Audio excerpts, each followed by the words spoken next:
Respectfully ask everyone to remain muted unless you're recognized to speak. Thank you all for joining us this evening. As the board has moved to in-person meetings for our monthly gatherings, please note that committee meetings of the RTD Board of Directors will still be held remotely via Zoom and will be audio and video recorded. The meeting recordings, along with the unofficial minutes of the meetings, will be posted as soon as practical on the board's website. Visit rtd-denver.com, and a live stream of this meeting is also available via RTD's YouTube page. During tonight's meeting, we're also providing communication access real-time translation, also known as CART. Anyone who'd like to access this service should send an email to the RTD board office at rtd.boardoffice@rtd-denver.com, and a link will be provided. Additionally, the CART transcript can be automatically translated into Spanish for anyone who'd like access to a live transcript of this meeting in Spanish. I'll now ask Secretary Nicholson, could you please lead us in the Pledge of Allegiance?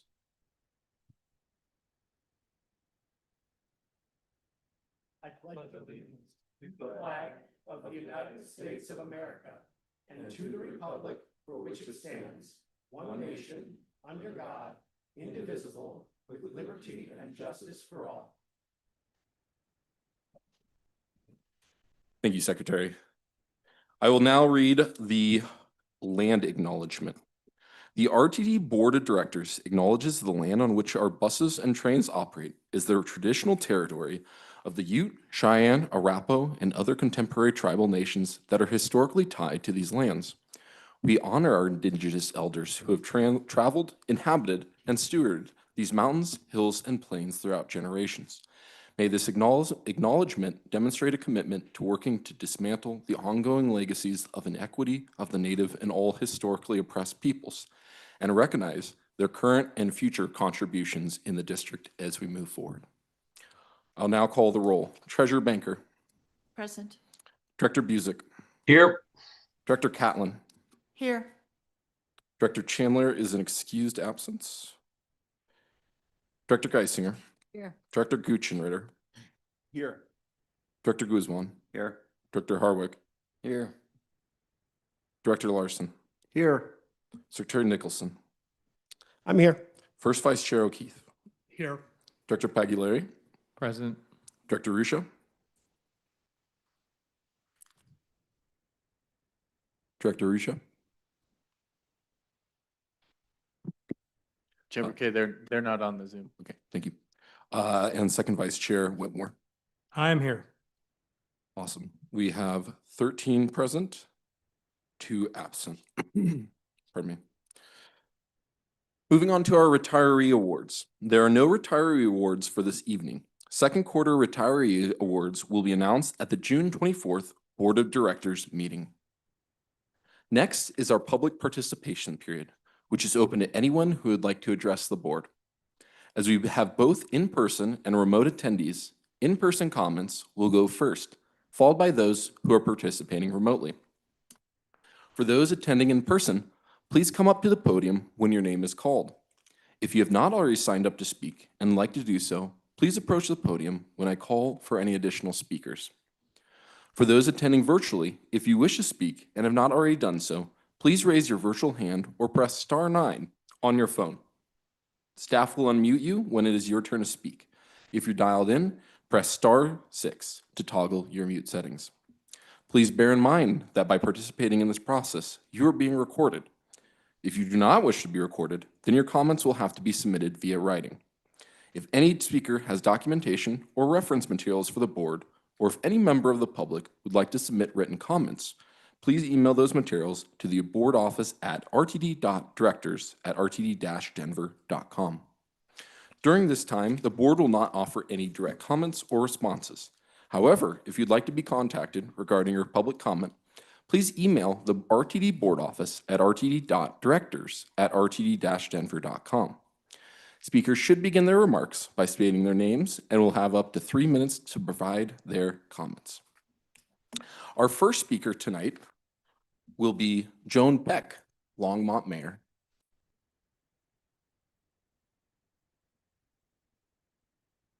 Good evening.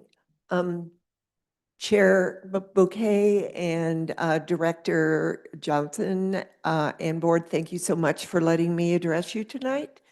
I am here representing not only the City of Longmont, but the Front Range Passenger Rail District Board, which I am the secretary of.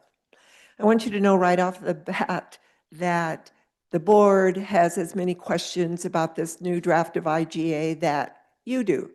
So we are looking at it, scrutinizing it as well, but are very, very excited about the prospect of being able to work together and see this rail come to completion. I also want to thank this board for the partnership that we have with our Ride Longmont.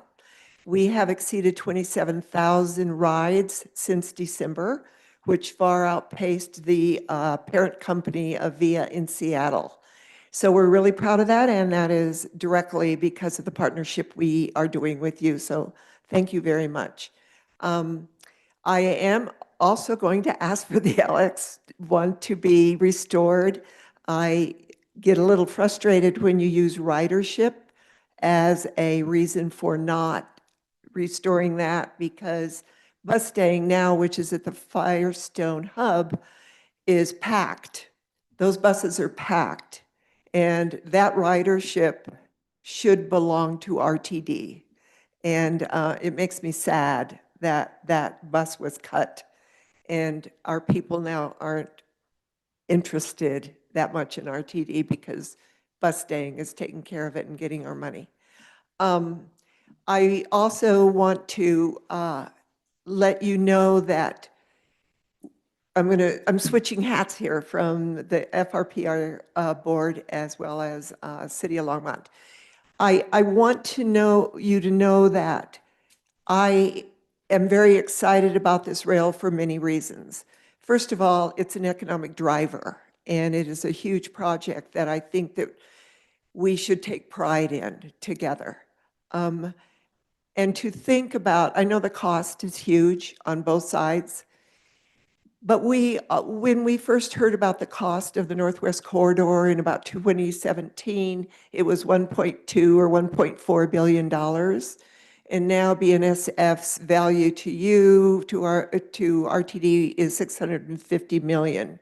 So that is quite a difference. And part of that is due to the fact that the last 3 cities on the Northwest Corridor, Westminster, Broomfield, and Louisville, are being taken off of your plate, and FRPR is going to operate them. I don't know, as none of us know, how that funding is going to work out. But what I would like to offer and invite the RTD Executive Board, I believe that when we sit down face to face and work out what it is we think can happen, because our boards are the ones that are going to decide this one way or the other. We're the ones that are going to vote.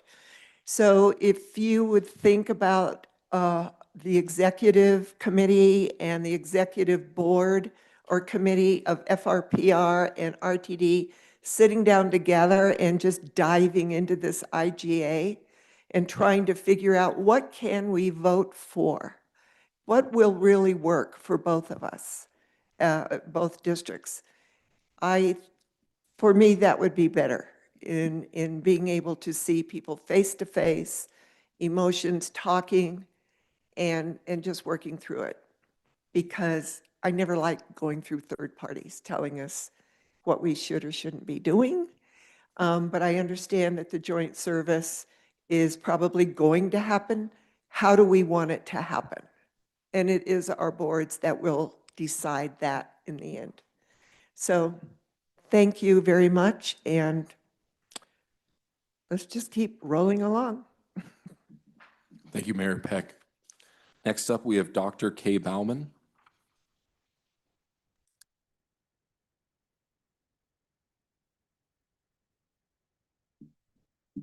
Well, good afternoon. My name is Reverend Dr. Kay Palmer Marsh, and I'm from Longmont, Colorado. And I want to congratulate and thank you for having us all here. I really appreciate it. Thank you, board, for the public participation. I want to thank you for what you've done in the past. You've had courage, vision, and guts to start this fast track program. I mean, I remember when I first moved to Denver 40 years ago, there was no such thing. I came from Chicago, and there was no such thing. And the board had this vision, and you went forward with it. And now there's a little bit of, more than a little bit of hesitation about coming it all the way up to Longmont. Well, I want you to know that Longmont is a wonderful place. We just don't trust you all that much anymore because we've been paying for all the paying taxes since 2005. But we're looking forward to this board having the courage and the guts and the vision to make this happen for a community and communities down the line that have been paying taxes since 2005 on this. We voted to support this, and we still support it. It's just a little touchy right now. I do want to address equity. We look at equity in Longmont as how come Highlands Ranch has access to this wonderful rail? How come Boulder has so many buses? And in Longmont, we don't have so many buses. We keep getting cut. And of course, you know, we don't have our rail yet either. And so we look at equity in a different way than you do. I also know that you have looked at equity in terms of in a different way that doesn't really make sense to us when we look at Boulder being very high income and having all their buses and good transportation. Highlands Ranch is another good example of a fairly high-end community that has access to passenger rail. We, in Longmont, look for a more, shall we say, a looser version of the equity argument. Right now, it looks like the equity argument is being used so that we won't get it. On the other hand, I've heard some good things. I'm excited about what could happen. Again, Longmont is still, we're developing trust, I hope, with the RTD. My neighbors don't particularly trust you. When I was walking around with one petition or another, they didn't want to even let me in the door when I said RTD. So thank you for this opportunity, and I strongly support the Northwest Rail, and I hope you will too. Thank you, Reverend Doctor. Madeline Marsh is our next speaker. Thank you, board members, for allowing us to speak tonight. My name is Madeline Marsh. I'm also from Longmont. And I voted for fast tracks in my very first election. I was a brand new 18-year-old in 2004. And here we are 21 years later, and we still don't have, you have, instead of a train to Longmont or more dedicated bus services even, you have cut services to Longmont. And so that it's frustrating to be here asking for more, or for what we voted for and what you're legally obligated to provide based on the results of that election. In the 21 years since I voted for that, I ended up living in Chicago for a few years. I enjoyed a robust public transit system. I took the bus. I took trains to work. I took trains to play. I took trains to the suburbs, to the city. And it was an economic driver for every community that was involved. There's the bustling downtowns wherever you go. And like others have said, the people in Longmont are not inclined to trust RTD because the trust has been broken. We keep getting pushed off and pushed off and pushed off. And so I would ask that you vote in favor of the Northwest Rail expansion, but also that you don't limit it to 3 trips every weekday, but that you have the vision to allow us to bring our money to Denver, to other communities for entertainment purposes, and as well as work purposes. And thank you very much for your time. Thank you, Madeline. I have Connor Sheo as our next speaker.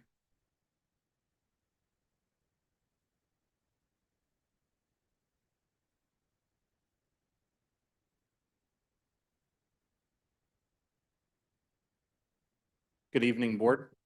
My name is Connor Shea, and I live in the Baker neighborhood of Denver. I'm here representing the Baker Historic Neighborhood Association as a member of its board. I live a few blocks from the Alameda Station, and I use RTD's bus and rail services pretty frequently. As you're probably aware, Denver is in the process of considering a women's soccer league stadium at the former Gates Rubber Factory site, just west of the I-25 and Broadway station. As the stadium will be across the freight rail tracks from the RTD station, transit riders need to cross over the tracks to reach the stadium from the various RTD bus and rail connections at the station. Currently, the only pedestrian access route from the Broadway station is the Southern Bridge, sometimes referred to as the Bridge to Nowhere. That path will be about 3/4 of a mile going from the station to the stadium, and then the same distance going back after a soccer game or other event at the venue. As a neighborhood, we intend to push for a north bridge to the site, connecting the station and stadium as directly as possible, and I'm here to ask for RTD's cooperation on this, since a bridge would require the use of RTD land on the Broadway station. A north bridge has been in most past plans for the development of the site, but is considered optional as part of the non-binding agreement between the city and the stadium owners that City Council passed a few weeks ago. The North Bridge connection would mean only 1/4 mile of walking to go from the RTD station to the stadium. In total, a North Bridge would save a full mile of walking, about 20 minutes, when going to the stadium and then back after an event ends. We believe the shorter distance with the North Pedestrian Bridge would encourage significantly more transit usage. When going to events at the stadium, the Broadway station is accessible from the D, E, and H lines without a transfer, and all other lines with only one transfer. It's also accessible from a variety of bus routes. That would reduce traffic and emissions coming through our neighborhood and the other neighborhoods adjacent to the stadium. A North Bridge would be good for our neighborhood, for the safety of pedestrians and transit users, as they won't have to cross as many streets when accessing the stadium, and would be good for RTD and extra fares and customers from events at the stadium. The extra bridge would provide better connections and redundancy for pedestrians. It would especially improve accessibility for folks with limited mobility. I'm here to ask for RTD's cooperation and support on getting this included in the stadium project as we work on negotiating a community benefits agreement with the developer over the next few months. I sent an email to the board and CEO Johnson about this on Friday, and would be happy to receive any emails from the board or CEO if anyone has any further questions about that. Thank you very much for your time.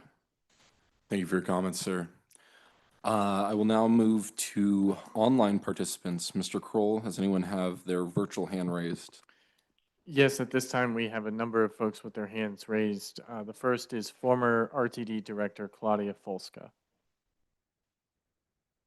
Ms. Folska?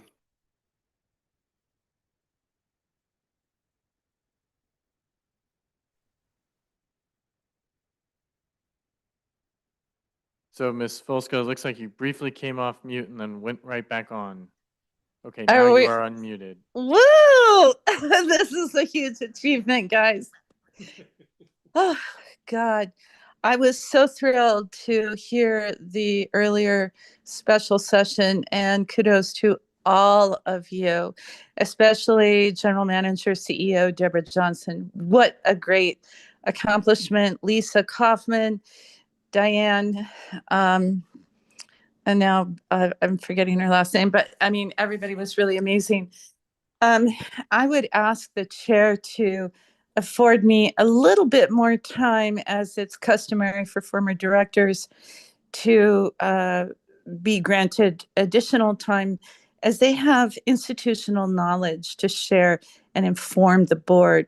Would that be okay with you, Mr. Chair? Of course. Thank you very much. I appreciate that. So I was reflecting on my early days on the board, and we were desperately trying to find the money to do the R line, which goes through District B and F, I think. I don't remember, but anyway, and Phil Washington was our executive director then, and he had this brilliant motto. He always said every day practically, we will build as much as we can, as fast as we can, no matter what.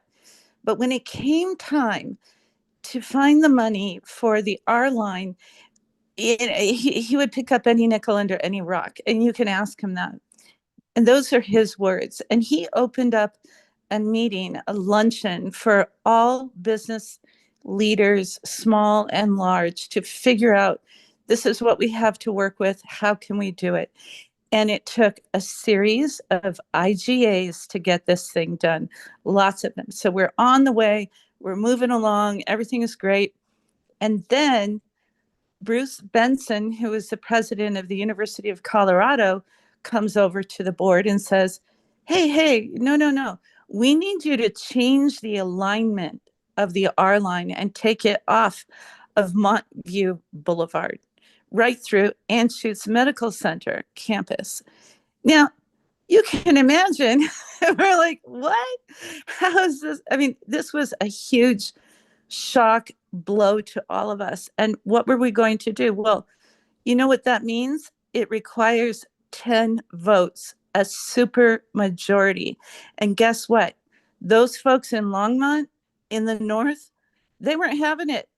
They were not going to do it. But it required all of us, each and every one of us, to have those one-on-one discussions and promise the people in the north, let's just get this one thing done, and then we can move on to the north. Now it's their turn. Now it's time to finish the Northwest Rail. And those numbers, the finances and all of that, they'll come out. You guys will figure it out. Everybody is coming together, all those different entities. And an IGA is so critical to proceed and move forward and do what the voters elected to have done. Fast tracks, they elected you to finish it. You may not even like it, but it's not you. It's the people that voted for it. It's the RTD's obligation. And by the way, of the 3.1 million people living in the district, 97% of them don't even use RTD, and they're paying for that train. And now you have this wonderful, exciting, incredible opportunity to finish it and even connect beyond the district into Fort Collins. What a boon for everybody and for the entire state, quite frankly. So I'm like, you can probably tell I am so excited and proud of you guys. It's like, woo, about time. Now, the other topic that's on my mind is access on demand.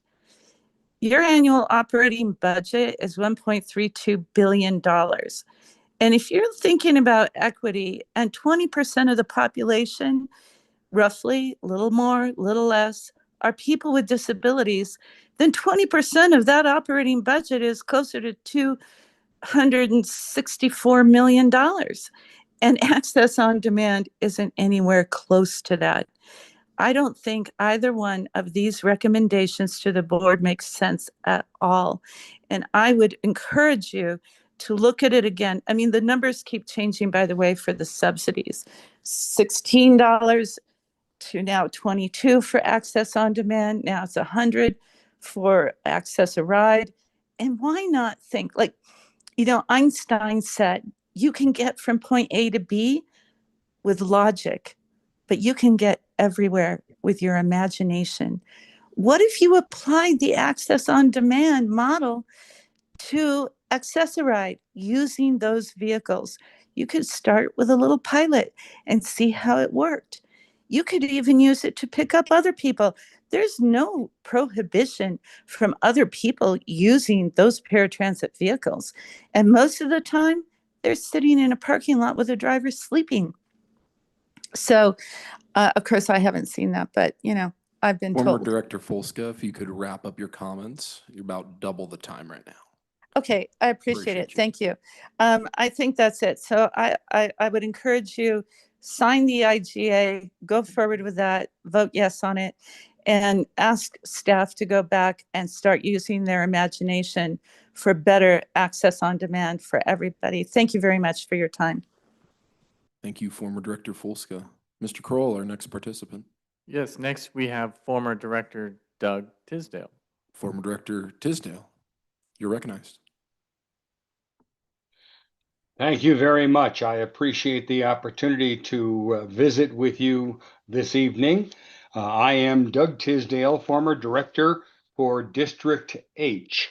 And I apologize, you're only seeing a picture of me instead of my face in person, but I guess that's the restriction. In any event, I'll try to keep this within the time constraints. The comment was made during public participation earlier.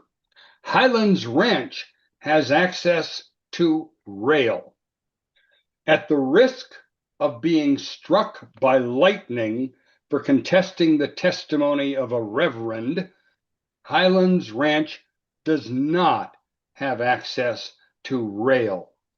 The Southwest Rail Extension, what I affectionately refer to as the SWARI, is one of the unfinished corridors of fast tracks. My successor as District H Director made a reference to that in the special meeting earlier today, many hours ago. The legislature, at the urging of the governor, only prioritized service for the Northwest Rail with no reference to the Southwest Rail Extension, the SWARI.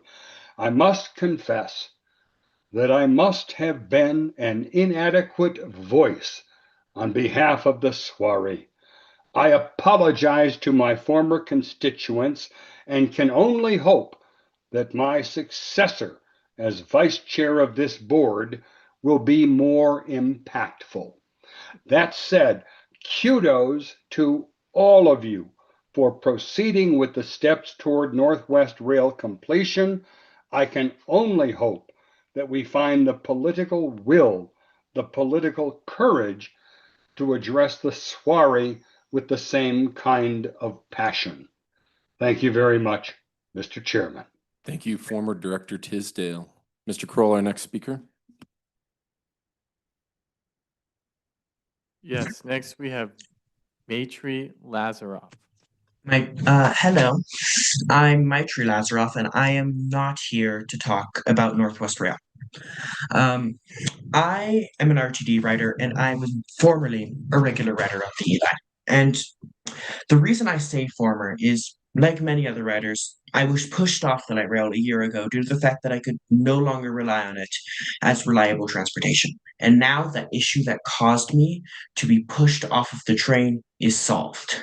And I know there's already been a little bit of outreach on this. There's an article on your website, but it is my opinion that RTD needs to be as loud as possible with this.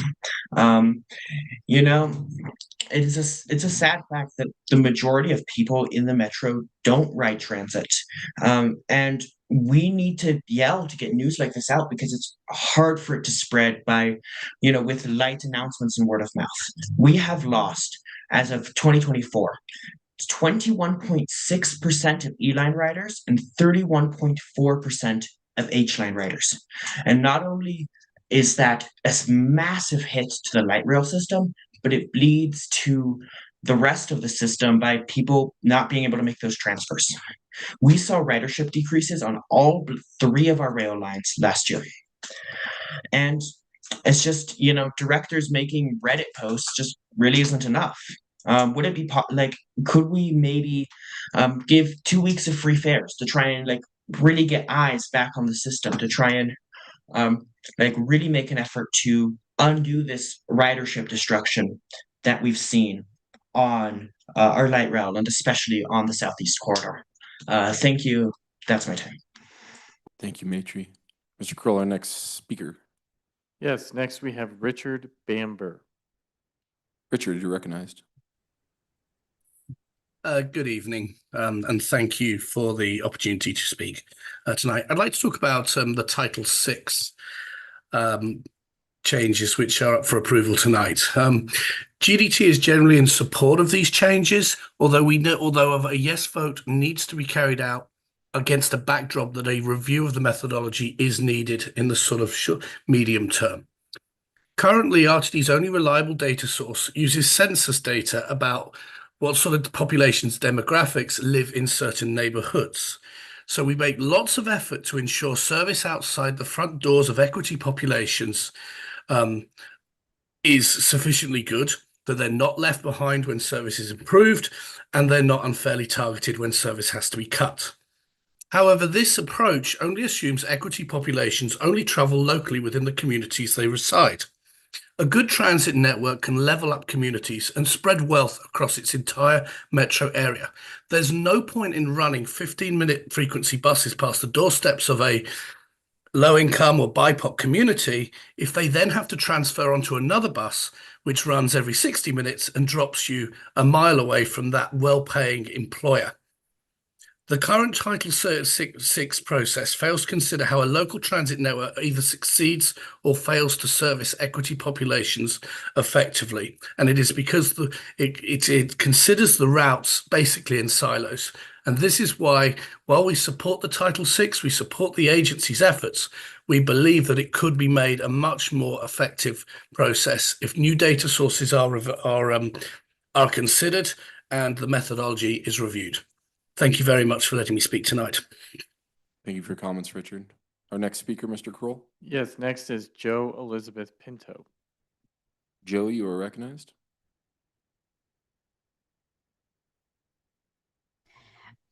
Am I unmuted? We hear you, Joe. Thank you. I would like to talk quickly about two issues. The first is the Rockies ride. My family went to the Rockies game last week, and we looked up how to get there on the RTD website, and there's a whole page dedicated to the Rockies ride. But when we got to the stop, there were no buses, no people, no cars, nothing. So we called the RTD 299-6000, and the woman laughed and said, "Oh, we haven't had those buses for years." So the RTD needs to take down the Rockies ride info from its website if it is no longer running those services. And it needs to keep its website updated about the services that are provided, because people depend on that website to be accurate. The other thing that I need to talk about is access on demand. And my issue is that when you look at the access on demand, and when you are talking about cutting services, which again, if we are 20 to 25% of the population that have disabilities, a little more, a little less, like Ms. Folska said, the idea to cut services based on the RTD schedule will leave people with no services on the weekends if the bus doesn't run on weekends to that part of the service area, or at night, or if they live more than 3/4 of a mile from a bus stop. And that will leave people stranded, and people with disabilities go places after 5 o'clock. They go places on the weekends. They go places. They don't just go to doctors that are open in the daytime. They go to shows. They go to restaurants. They go to malls on the weekends. They go all the same places you do. And becomes really difficult when they get stranded in their homes, except from 9 to 5 weekdays. So just take that into consideration when you make these cuts, and imagine people who are disabled going to the same places you do, and imagine being stranded at home because you cut so that they can only go from 9 to 5 on weekdays. Also, Joe, if you just could wrap up your comments, you're about okay, 30 seconds over. thank you. The other thing is, remember that these people with disabilities pay taxes to RTD the same way you do. Thank you. That's all I have to say. Thank you for your comments, Joe. Our next speaker, Mr. Kroll. Yes, next we have Tim Keenan. Tim, you're recognized.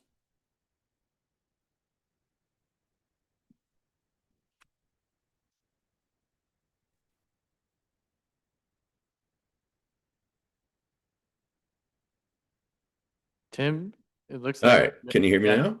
we We're can gonna hear you Tim. now. Thank you. All righty. I'm Tim Keenan. Thanks for listening. I'm a totally blind user of Accessoride. I'm sorry, of Access On. I'm not sure if you caught the beginning of that. I'm Tim Keenan. I'm a totally blind user of Access On Demand, and I live in Baker and work a fluctuating schedule out at Amazon in Aurora, which includes night and overnight shifts. So if you were to follow any of these recommendations, me and people like me, because I know there are a lot of people with disabilities who work out there, would not be able to use Access On Demand for at least one regular trip. In my case, that would eat in my paycheck by close to a third. So, and when you look at the numbers here, you know, Access On Demand is probably the most efficient of your services, with fixed routes costing $19 per boarding, Access On Demand at 16, and Accessoride at 60. So this is really working well. And to cut it, you know, I think you need to decide whether this is in fact sustainable. I know there was the use was just blowing up and people got worried, and so they commissioned this review and all that. But really, it's helping a lot of people, and it's, you know, at 1.13% of your annual budget. It sounds pretty sustainable to me. Now, all that said, I don't know anyone who's not who wouldn't, you know, who I don't know anybody who'd be against paying a fare. So if you add a $4.50 fare, and you know, that's $2.8 million of savings from from the current numbers. And that's, you know, and that's a very, you know, that's doing something to put more money back into the system. And we certainly don't mind paying our way. But to cut the area and hours is going to leave some people who don't even have bus service in their area anymore, but used to, going to leave those people totally stranded without any kind of affordable transit option. So my ask would be that you keep the limit at 60 trips a month. This allows full-time workers 40 trips and then 20 trips to do whatever they want or need to do, get groceries and participate in the community. Maintain the current service area and hours so you're not creating transit deserts. And implement pricing that's fair, that stays constant at $4.50 or $2.25 for RTD Live, that doesn't punish people for taking more trips like the tiered system would do, and it also doesn't have the added overhead that system would have. So basically, you can keep the program as it is now, add a fare, and, you know, keep this program doing what it does best, which is connect people with disabilities with their community. Tim, if you could wrap up your comments. All set. Thank you very much. Thank you for your comments, Tim. For the sake of the record, I'd like to note that Director Rusha has joined us. Our next speaker, Mr. Kroll. Yes, next we have Nate Trela. Nate, you're recognized. Yeah, hi, this is Nate Triola. Thank you once again for the chance to speak. Hopefully, we're down the home stretch here in terms of finding a sustainable path forward for access on demand that still maintains this robust level of service and utility for the district residents that cannot use a fixed route service independently. I implore you to kind of recognize a few facts that are in the staff's presentation that the public's going to hear tonight, and that was in the agenda packet for this meeting and for the operations meeting a couple weeks ago. And there's some unanswered questions that you may already have as board members, information that you should definitely, in my opinion, make sure you know as you're making decisions about the future of this program. In the agenda packet, it already talks about how the cost of an access trip is just a fraction of the cost of a traditional access or ride service. And I don't know if there has been any effort made to see if it's possible to try to encourage people to use access on demand instead of access a ride. If people are fully aware of the capabilities of it, if people are aware of how to use it, converting a few of those access ride trips to access on demand could yield significant savings in this whole process.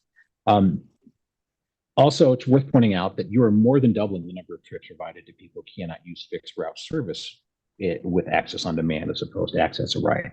That's a success. You're helping people make connections, get around, participate in the workforce, participate in society. As we've heard people talk about, shop, go out and get some entertainment, whether it's movies or music or what have you. Things have become possible with this program. Some of the answered questions in these proposals is in the tiered fare concept. It talks about needing to hire additional staff. Perhaps this is already going to be discussed later tonight, but it's not clear what that staff would do.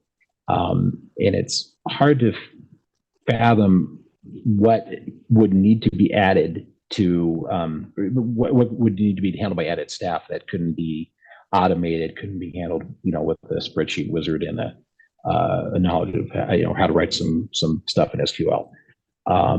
There are ways to gather a lot of different data and process a lot of numbers, analyze to make this that tiered fare approach work. So it'd be good to know what those new hires would need to do. Both proposals call for cutting back, as we've talked about, the service area and hours back to match access a ride. This isn't required as a supplemental premium service. Access on demand doesn't have to line up with access a ride. That is a choice that's made. Which question is, how would access a ride enforce the restricted hours proposed? It would contain both those plans, because when the National Federation of the Blind of Colorado has spoken with RTD staff before, we've been told that yes, it's very, geofencing to define the boundaries. Nate, if you could wrap up your comments, Sure. sir. Sure. Just saying that the cutback of the hours and is going to be incredibly complex to manage. And it's unclear how you could expect somebody to do that, especially when, again, the point of RTD is to be helping people make connections. Adding these layers of complexity to it does the exact opposite. Thank you, Nate. Our next speaker, Mr. Kroll. Yes, next we have Cody Bear. Cody, you're recognized. Good evening, and thank you, RTD board. I am also here to talk about access on demand service, and have spoken about the topic at a few meetings before. Tonight, I want to say that I agree with what Dr. Folska and Tim Keenan said about this access on demand cost is really a fraction of RTD's budget. Just 1.13% and just north of, I think, $10 million. This, is not a huge opportunity for RTD to save significantly on the budget, and would be a huge loss of service for many Coloradoans in the RTD district with disabilities. Speaking to the current proposals that are out there, with the tiered proposal, one thing that I would urge the RTD board to think about and questions to ask would be, how would we actually enforce the fares of the tiered proposal? This service is offered amongst Uber, Lyft, and a couple of other taxi platforms, neither of which share information or communicate with each other at all. To that point, even in the current system as a user, if I want to, see how many trips I've used, I have to open each platform and count the number that have been taken in the month on that platform. I just, don't see an administratively effective way to make the fare thing work without, putting that burden on the rider, which would inherently cause issues for people keeping track of it.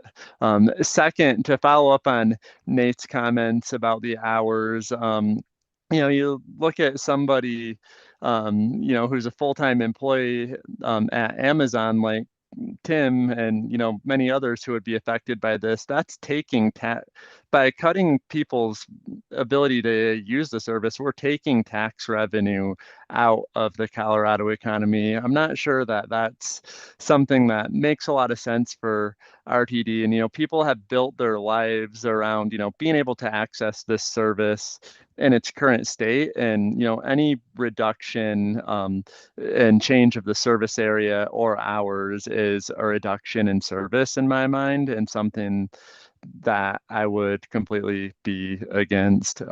Appreciate your guys' time tonight, and that concludes my comments. Thank you for your comments, Cody. Mr. Curl, our next speaker. Yes, the last speaker we have in the queue is Marianne Migliorelli. Marianne, you're recognized. Good evening, ladies and gentlemen. Thank you so much for your time and your attention. Tonight, I would like to speak to you briefly about equity in the access on demand system and in RTD in general. We have been told by RTD members that we cannot have the multiple stop situation because that would not be equitable. We have been told that we can have certain things, but we can't have others. One of the things that we are now being told is that with this tiered system, we can have inequity in pricing. There is no place in the RTD system where riding more costs more per trip. This does not happen on Access-a-Ride. It does not happen anywhere in the fixed route system, on any light rail, on any bus. As a matter of fact, RTD went out of its way to remove the barriers to regional transit by removing the price barrier. But with the ideas of this tiered system, we are saying, and you would be saying if you approve it, that anybody who does more than 30 trips per month should have to pay more in order to use a system. That, ladies and gentlemen, is inequity. And that is not something that RTD should even have been entertaining that proposal. But you will do what is necessary, and I will thank you for the hard work that is involved in keeping our program alive. The other thought is in removing and putting the boundaries in for that are the same for Access-a-Ride. There are many people who will be affected whose life plans, the places they live, the places they work, the places they choose to do business and entertain will all be affected. People have been provided a service, have been able to make these decisions about their lives because of the service that is provided. And taking service away creates further inequity and transit deficits. That is not something RTD should be looking for doing. And I sincerely hope that in every way that you can, you find a way to keep the Access on Demand program as open as it is right now. I personally do not know anybody who would object to paying the $4.50 or $2.25 fare as proposed but adding additional fares and cutting service will make transit deficits that should not be considered. Right now, this program is moving people who have never had a chance to participate in public transit life in the way that we can right now. Please consider this when you're making your decisions. Thank you so much for your time. And those who remember me before, if I was there, I would bring you warm chocolate cookies. Thank you for your comments, Mary Ann. Are there any members of the public who'd like to, excuse me, Mr. Kroll, any further online participants? No further online participants. Any members of the public who'd like to make comments? Feel free to come up to the podium. Seeing none, were there any emailed comments, Mr. Kroll? There were a number. I am not going to go through all 46 and read the names. However, you received 36 letters with respect to Northwest Rail and the IGA conversation that you held earlier today. 5 letters with respect to the ETOD policy you will consider later this evening. 3 letters with respect to Title VI policy or the program update that you all will consider later this evening.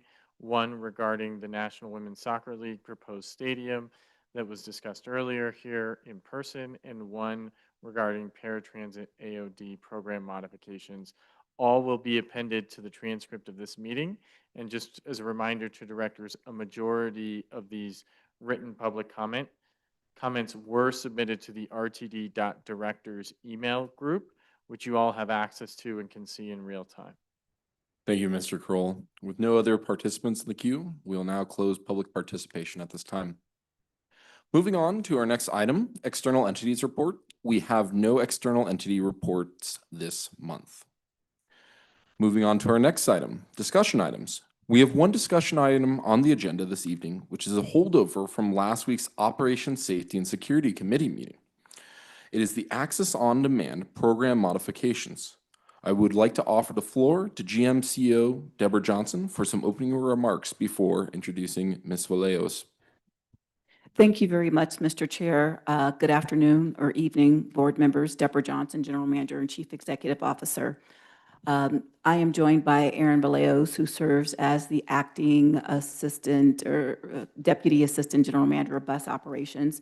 And as indicated in your remarks, sir, we are here referencing the previous agendized topic at the Operations Safety and Security Committee that we did not get to and wanted to have this conversation with you all this evening. The intent of this presentation is to ground all board members in our paratransit programs, but more specifically, what we are seeking from this body is some guidance relative to Access on Demand, which is a supplemental premium service as relates to paratransit services, not the American with Disabilities Act of 1990 complementary paratransit services.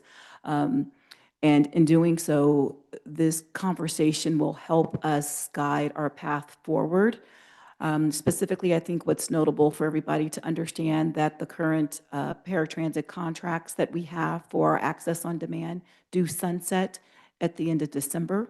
We have had conversations relative to modifications. In absence of having some guidance, we run the risk of not having any type of services. And hence why it's so imperative is that we adhere to open and fair competition. In order to do a solicitation relative to services, we have to have some guidance relative to the specifications that would be included in a solicitation for a request for proposal.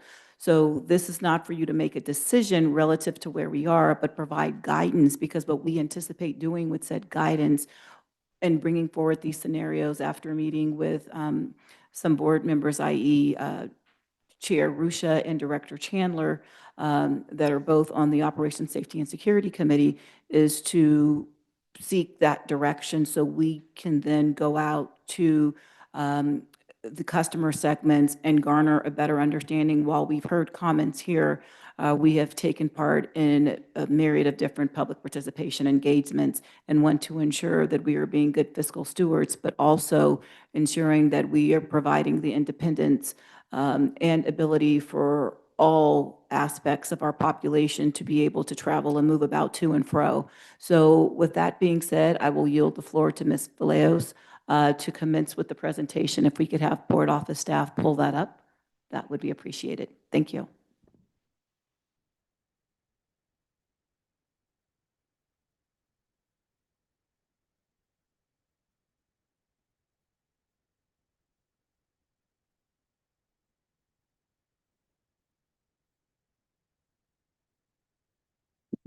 Been a while since I've used these microphones.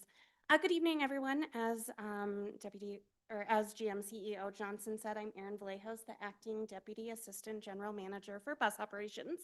And we are just going to go over just kind of a quick overview. I think it's a lot of information that you've already seen, so we won't spend too much time on that. Just kind of hit on what the initial recommendation was that we made. Talk about some revised recommendations, and then again, kind of open it up for discussion to kind of get an idea of some direction. Ms. Vallejos, before, could you speak a little closer to the microphone? Yes, I can. Thank you so much. Of course. Okay, so just to kind of highlight on this again, as GM CEO Johnson said, Access-a-Ride and Access on Demand are the two programs that we have. Access-a-Ride is RTD's federally required ADA complimentary paratransit service. It does supplement our fixed route services. There is a fare payment required for these services. And customers must meet the criteria set forth by the Americans with Disabilities Act of 1990 to be eligible. This is provided with all RTD branded Access-a-Ride vehicles that are all 100% accessible. And then Access on Demand is our supplemental premium paratransit service. It is a curb-to-curb taxi and rideshare service. It is available to current paratransit customers, so they must meet those eligibility criteria to qualify for Access-a-Ride to then use Access on Demand. And as it stands today, RTD pays the first $25 of the trip, and the remaining portion is paid by the customer. And again, ability today to take 60 total trips. So just some quick operating statistics. The annual operating cost in 2024 for Access-a-Ride was just over $53 million, and the customer trips were just over 500,000. And again, these are RTD-owned vehicles, and the contractors that operate this service have over 500 drivers, mechanics, and other staff. And then Access on Demand last year, it was about just over $15.3 million for the budget. Just over 685,000 trips, and these are all provided by third-party vehicles. So again, as we touched on, you must be eligible for Access-a-Ride to also use Access on Demand. There is a process that customers must go through that determines if a customer has a disabling condition that would prevent them from using our regular fixed route service. There's an application process, a medical verification process, and then an in-person assessment that customers must complete. And there are a couple of different types of eligibility that a customer could receive. Unconditional means, you can have access to the full service for up to 4 years. Temporary, you might have a condition that's going to improve, recovering from surgery or something along those lines. And then conditional would be when there was something, maybe you're sensitive to extreme hot or extreme cold, so you would be able to use it at those times, but not the full year. Okay, and as we have touched on, this is something that you've probably seen as well. We are continuing to see an increase in Access on Demand usage. This is through 2024, but we continue to see that Access on Demand trend line going up into the start of this year. And Access-a-Ride, when you look at the trend line, while it is staying a little bit more stable, we are still seeing an increase in usage there as well.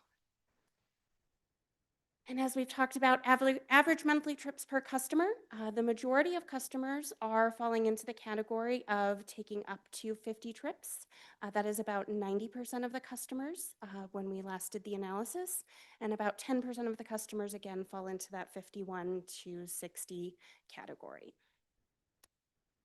So now I'm going to just remind everyone of what our initial recommendations were back in 2024. As it stands today, again, quickly, there's a $0 base customer fare. The trip cap is $60 per month. Subsidy is up to $25 per trip. It is available within the entire district, and it is available 24/7. Back when we came to you in November of 2024, we had proposed making changes, and this involved having a $4.50 base customer fare, which would be $2.25 for our live eligible customers. We proposed a trip cap of $40 per month. The subsidy would go to $20 per trip, and then it was proposed to mirror both the current service area and the service hours. With this recommendation, there were going to be cost savings that the district would realize, and that was going to be about $5.8 million. So instead of the spend, projected yearly spend being a little bit over 15 million, we would go down to about 9.4.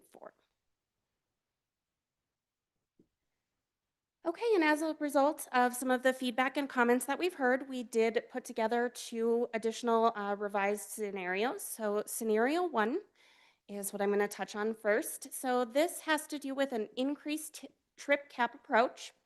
So what we were proposing in this scenario is increasing the trip cap to 50 per month from the original 40 that was proposed. We are proposing, as this is, again, as we've said, a premium supplemental service, a fare of $6.50 per trip, which would be $3.25 for our live customers.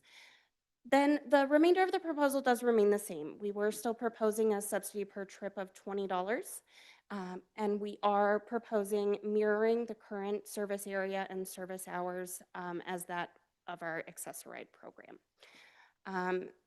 With this program, we did see actually a little bit, the yearly impact would be a cost savings of about 6.1 million, bringing our total spend to about a little over 9.1. With the 50 trips, we were, that does allow for customers to still have, given there's about 20 weekdays in a month, that does allow for customers to still travel to work, but then does allow for some ancillary trips throughout the month. And then another scenario that we had put together is the tiered approach that we have discussed. With this approach, we would still maintain a trip cap of up to 60 trips per month, which matches what we have currently. There would be a $4.50 base customer fare for up to 30 trips, $5.50 for 31 to 50, and $6.50 for 51 to 60. And the remainder of the recommendation would remain the same. With this program, as some people have noted, due to kind of the program structure and some of the manual aspects that exist with monitoring today, there would be a pretty big increase in staff oversight that would result in additional staff headcount. Again, that had been noted, but as it stands today, the program does require quite a bit of manual intervention.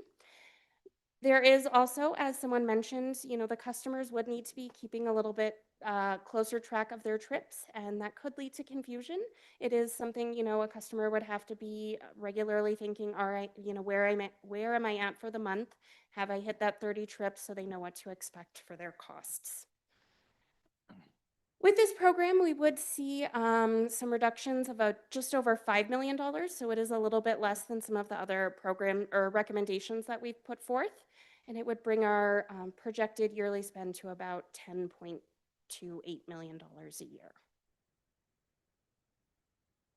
Oh, and actually, so proposed next steps, we are here, as GM CEO Johnson has said, to just kind of garner everyone's feedback and get some guidance on a path forward. The intent is to do outreach and engagement in June based on some of that guidance and engage with the community.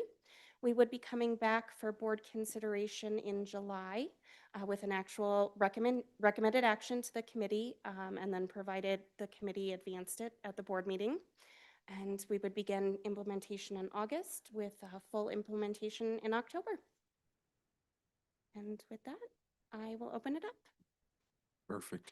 Thank you very much for your presentation, Ms. Vallejos. Okay, I'm going to open it up for directors. Second Vice Chair Whitmore. Thank you for the presentation and the ease of absorbing the proposed changes. Aaron, Looking at the second proposal, the tiered approach, one of our commenters talked about the complications of keeping up with number of trips. Is that something that the new staff would be able to be a clearinghouse, if you will, to where you have one call to RTD instead of calling a taxi and a Lyft and an Uber? That seems to be the most difficult part of that. I'm just curious if you think our staff would be handling that in a way that would be handy for our customers. It's definitely something I think we could assist with, but I do think there would still be some burden on the customer for having some of that responsibility. Again, as I mentioned, as it stands today, there is just a very manual aspect of the program. And so while we're always looking at things to improve, I do think there would still be some responsibility that would live with the customer. Thank you. Excellent. Director Catlin. Thank you, and thank you for a very clear presentation, although I have one question of clarification. You talk about mirroring the existing service area. One of the things that appealed to me about this service was that I don't think that the customers were restricted to the 3/4 mile within a fixed route. Would that change with any of these proposals, or would it still be over the entire RTD service area? As the proposals are presented, we are proposing mirroring the 3/4 mile boundary that exists today for our Access-a-Ride customers. Okay, that presents some problems for me, but we can talk about that later. Thank you. Secretary Nicholson. Thank you very much. I think I first want to echo and perhaps be a little bit more direct about what Director Catlin said. We have bus routes in this system that don't qualify for the ADA service, but they're bus routes anyway. There are commuter routes, and I would not vote personally for a change that would cut off the people who live within 3/4 mile of those routes. So at least for me, you guys want to get this through, you're going to need to change that because it's just a matter of basic equity. Otherwise, Peggy has like 2 places in her district that get service, and that's just not reasonable. There are a lot of older folks that live up in those areas.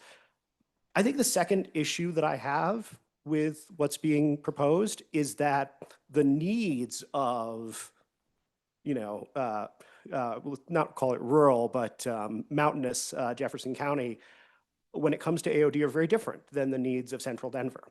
The trips I can get to most places that I need to go, in terms of grocery stores, medical, et cetera, in a $15 Uber. I don't think there's anywhere that you can get to for $15 in Peggy's district, or yours, exactly. And so, but creating a system where the trip cap is $40 doesn't work for me. Creating a trip cap where it's $15 doesn't work, for the people in her district. It strikes me that the right approach would be to have different levels of financial cap and different levels of trip cap to go along with them, and let people pick. You want 60 trips at $15 per? Great. You want 50 trips at $20 per? Great. You want 40 trips at $30 per? Great. Depends on where you live, depends on the types of trips you're going to be taking. But making people all fit into one size is either going to leave her people paying $20 for every single trip that they take, or it's going to put people in my district in a reduced number of rides because very few trips are going to cost $20 or $25. So those are my 2 pieces of feedback. Thank you. Thank you, Secretary. Director Rusha. Thank you, Mr. Chair. So I just wanted to offer a bit of context, and the general manager, please interrupt me if I'm framing this wrong. But the conversation that we're having tonight is a framework of a potential path forward, and because our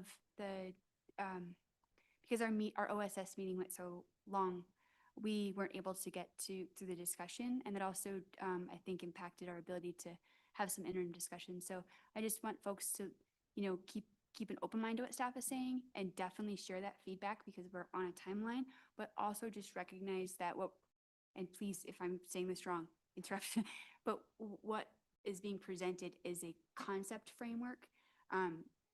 And so we'll get board feedback, and then of course, staff is going to be working very closely with our existing customers and advocacy organizations to make further refinements and, give us some more stuff to look at. So I hope I didn't speak out of turn, but I just, I just wanted to offer that for context. And I'm also listening and taking notes, and I know staff is, so I would just urge if anyone has thoughts, one way or another, please share them tonight, since we are also on a timeline with our existing partners and those contracts as well. Thank you. Thank you, Director. Director Larson? Thank you. I just have a question for Ms. Vallejos. So I see in one of these slides that it says there's, in December of 2024, there were about 2,900 total active customers of Access on Demand. So there were 2,900 people roughly who used it in all of December. Is that right? No, that would be for the year, I believe. Let me just. So 2,900 people use this service for the whole year. That's it? Oh, so I guess what I'm trying to just understand is, so if we were going to spend, say, $10 million or $15 million on 2,900 people, like what do we think the equivalent is for sort of just our regular riders? Do we have any guess? I mean, I know, people have different ridership. I'm just trying to get, do we have if we have 1 million customers a year and it's sort of the majority of our budget, I'm just trying to get a sense of how the per person spend for a regular rider compares to the per person spend for Access on Demand. And go ahead, Deborah. Oh, So if I can, Mr. Chair, and thank you, Director Larson, for the question, I would not want us to conjecture and speculate. We could double back and give you those numbers.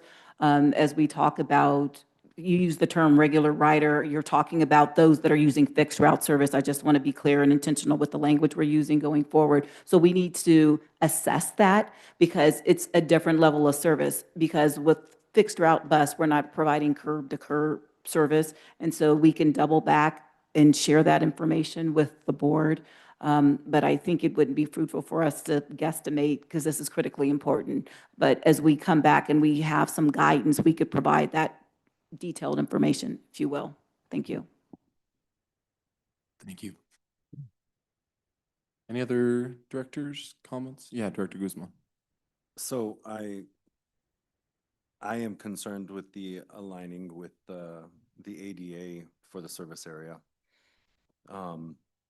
District C is fairly blessed with multiple forms of transit and fixed route, where this is not a particular problem, but it is an issue in the suburban areas of the region. And it is highly concerning that we would restrict it so much where people would be left off of the system that live within a quarter mile of a commuter bus and still not be able to access this.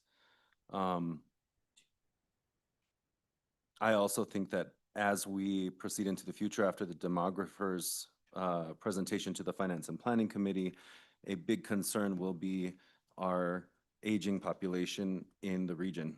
And it's somebody said that this is a drop in the bucket for our budget. Maybe right now, but eventually this is going to catch up with us, which is why we're having this conversation. And Access on Demand and folks that are able to or out of need utilize this system need to be considered as humans first and how we serve them, which is our mission, right? They need connection as well. And not every one of them will be able to jump from a roll, walk shuffle to a fixed route form of transportation to get them to their destinations. I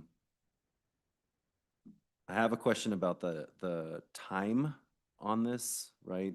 If it's mirroring regular service provision for the whole region, it kind of makes sense, but I would still be concerned for the reasons that emergencies don't happen on RTD schedule. And so somebody who already has a specific need for this type of transportation usage might need to go to the doctor. And what do they do if they're unable to drive? And regular bus service is not something that they can use because the buses aren't running. A 2 o'clock in the morning emergency room visit is not unheard of and not uncommon in anybody's life. And yet, what do we do to take care of those that are most vulnerable? So for me, I would really want to see some clarity around those two areas. I am frankly less concerned about minimal difference of cost savings. I mean, we're talking $5 million. This is not really the top priority for me on that part. Right now, it will eventually get there because this will likely continue to grow, but I do want to make sure that we are basing ourselves in reality to serve the taxpayers' needs. And this is a need, right? This is not a desire, as some of the other services we want to grow and create are. This one is an actual need. And so I want to be clear in my language on that and why I'm depositing these comments within that framework. So that would be my feedback. I'd like to see something a little bit different on those two things, the service area and the time for service. Thank you. Thank you, Director. Director Harwick? Well, thank you, Director Guzman. I'm just going to pretty much replicate everything you just said. I represent Arvada, and Arvada is actually the fastest growing aging population. However, I said that. I'm not sure I said it right. And a lot of our service is not in the areas where we have those aging people. So I'd really like to see just the boundary kept the same. I'm also really, again, with Director Guzman, keeping it at a full 24/7.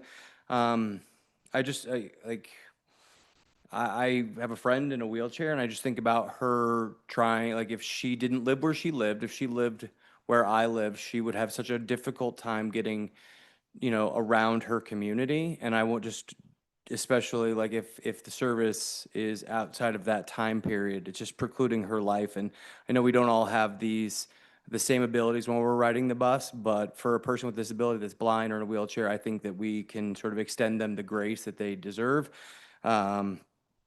I also would like to see the cap stay at 60. I think that, again, I know that it's less than 10% of the population go above the 50 rides, but I think it's still like we're giving them access to a free and full life. And I think if we are gonna go with the 650, I think that to me is fine, but I also think that it would be imperative that we really put out the LIVE program and let those riders know that there is another option. Like I was with someone the other day. She lives about 3 miles away from where she works, and she can afford it, but just barely. And she didn't know about the LIVE program. So I think that we're missing an opportunity there, specifically with these riders. So, and then my last one is just a request. Is it possible to get a map, like sort of a density map of where AOD is like highly being used to sort of go with that, like thinking about, West Jefferson County versus Central Denver, just kind of see what that looks like. Obviously, we want to anonymize the data, but I think it's sort of just would be interesting for us to know where the sort of hotspots of usage are. Thank you. Thank you, Director Harwick. Ms. Johnson? Yes, Director Harwick, if I understood you correctly, because I'm taking copious notes here, you are in support for all intents and purposes of what I hear, the modification of scenario 1, keeping it at 60 trips with 650, and then one information relative to what the current usage is from a geographic vantage point. Okay, thank you. Thank you. Yeah, but I also want to keep the service areas the same as they are today. Yeah. Excellent. Director Nicholson, then Director Hersha. Yeah, just a quick follow-up onto that. When it comes to, go to Director Rusha, my brain, I lost my train of thought for a second, so. All right, Director Rusha. Thank you for the Red Rover. I wasn't prepared. I went back to my notes. Okay, so anyway, some of this feedback I did share with staff, and I don't want to be repetitive, but I also just want to be really transparent with my colleagues because we haven't had this public conversation yet. And just high level, some of the things that I had shared was, first of all, we don't want to put one proposal out before the community and get feedback, like the one that we've had out for several months, and then come back with something else that looks like less than what we originally proposed. And so one of the pain points that I had was just the idea of going up to $650 for the initial fare, because that's not what we originally put out there. So I want to so one of the things that I urge is that if we put an offer on the table, so to speak, we don't take it back, right? We have to, that's kind of our baseline now.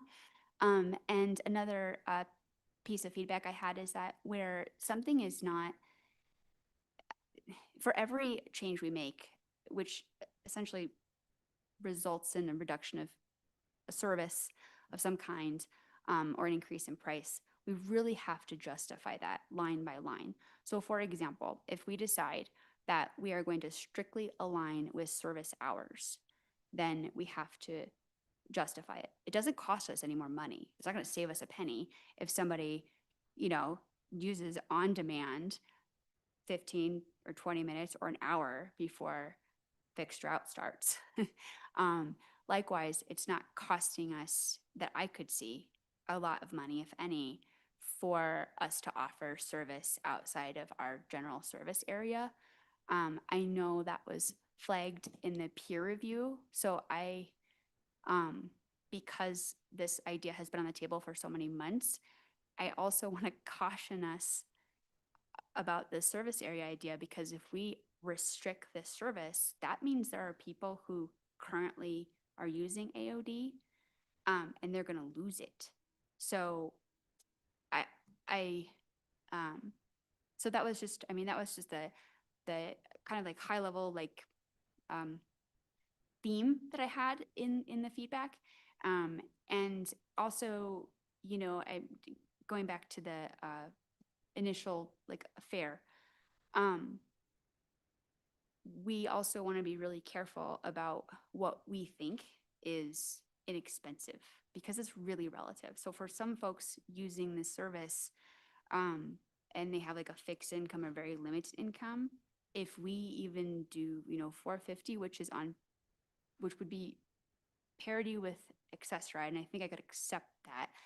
But say we go up to $650, or we do this tiered system, then for some folks, they are not going to be able to ride, or they're going to be choosing, do I get to the doctor or do I buy food for tonight? So I just wanted to put that out there. And finally, well, actually, no, I'll stop there. I concurred with what a lot of other directors said in terms of keeping the program as is as much as we can.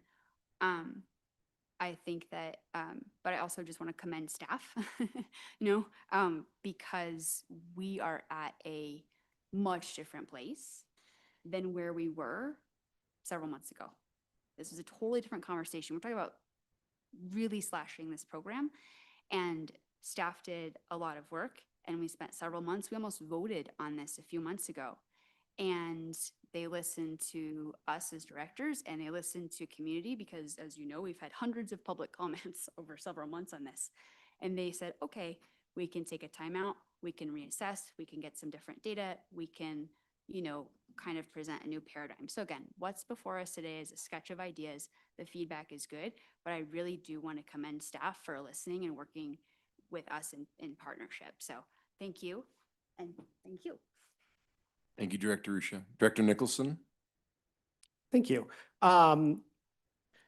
Is there any step during enrollment of AAR and AOD where we ask people if they are enrolled in the LIVE program and ask them, hey, we're taking 14 other pieces of documentation from you. I mean, AOD or AAR is remarkably complicated to sign up for.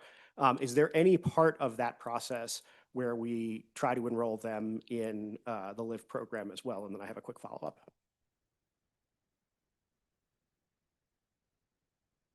I will have to find out about that as part of the process, and we will confirm if that is, how that is handled as part of the process. Yeah, so yeah, as a first thing, I would say that since we're going to be updating this to offer the LIVE discount and not make it free, it should be required as part of the process if you're going through to sign up for AOD or AAR, some point in that process, to ask someone to affirm that they are either already signed up or haven't signed up or whatever, and then give them the opportunity to make it super easy, because we only have 15,000 people signed up for LIVE right now, and we have 180 something thousand board meetings every day, and I think only about half the people in AOD are currently signed up for, or AAR are currently signed up for LIVE. So definitely something I'd like to see there. The second thing, I want to echo what Director Rusha said about the effect on people who are low income to having these fares, but I want to take it from the other side, which is if you don't have a lot of money and you need to get around to a lot of places, then 40 trips maybe, or whatever the number ends up being, not nearly enough in a way that someone who makes more money can probably have some discretionary to be like, oh, I've run out of trips. I can afford to take an extra 3 or 5 or whatever. So I'm not sure that needs to be fit into the policy here. I'm wary about trying to do too much too quickly, but I do think we need to get a report from you after, I don't know, 6 months, a year, that looks at how many trips are people on LIVE using? Are they maxing out? Or are we seeing sort of the same curve from LIVE users as we do from regular users right now? And that might inform us to take action a year from now to try to offer the right service for people who need it. Some LIVE people make decent incomes. Some of them are literally broke. And we need to recognize that those two groups of people have very different lived experiences. Thank you, Secretary. Ms. Johnson? Yes, thank you very much, Director Nicholson. Thank you, Mr. Chair. Thank you, Director Nicholson, for the comments.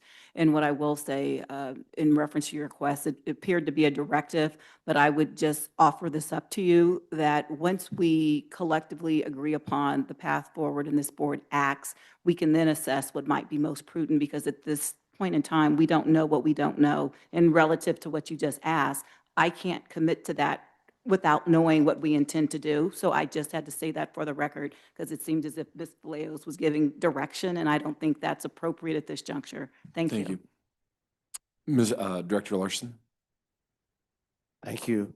I was just kind of doing some stuff on my calculator, and so if we only have 3,000 people who use access on demand, I mean, it seems like the disabled population might be 300,000 people in Denver, or something, much larger. How confident are we of our projection that it'll stay at around, I mean, or however much we think it'll increase? I mean, what do we think the total number of active users might become, and why won't it become, many multiples more than 3,000 or so?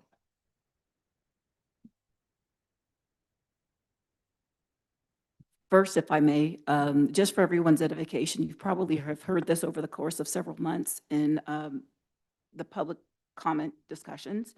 When we talk about access on demand, currently as it's configured, recognizing that we're using private entities, transportation network companies in particular, not all of the vehicles are outfitted to be wheelchair accessible. So that's a critical element when we're talking about the population, because there's different disabilities that individuals have. Some may have cognitive, somebody may be using a mobility device, which can't be accommodated going forward. So I just wanted to provide that context prior to Ms. Vallejos answering the question, because that has not been factored into this conversation this evening, and I believe it's a germane point. Thank you, Director. And I don't think I need to add anything. That was really exactly what I was going to say.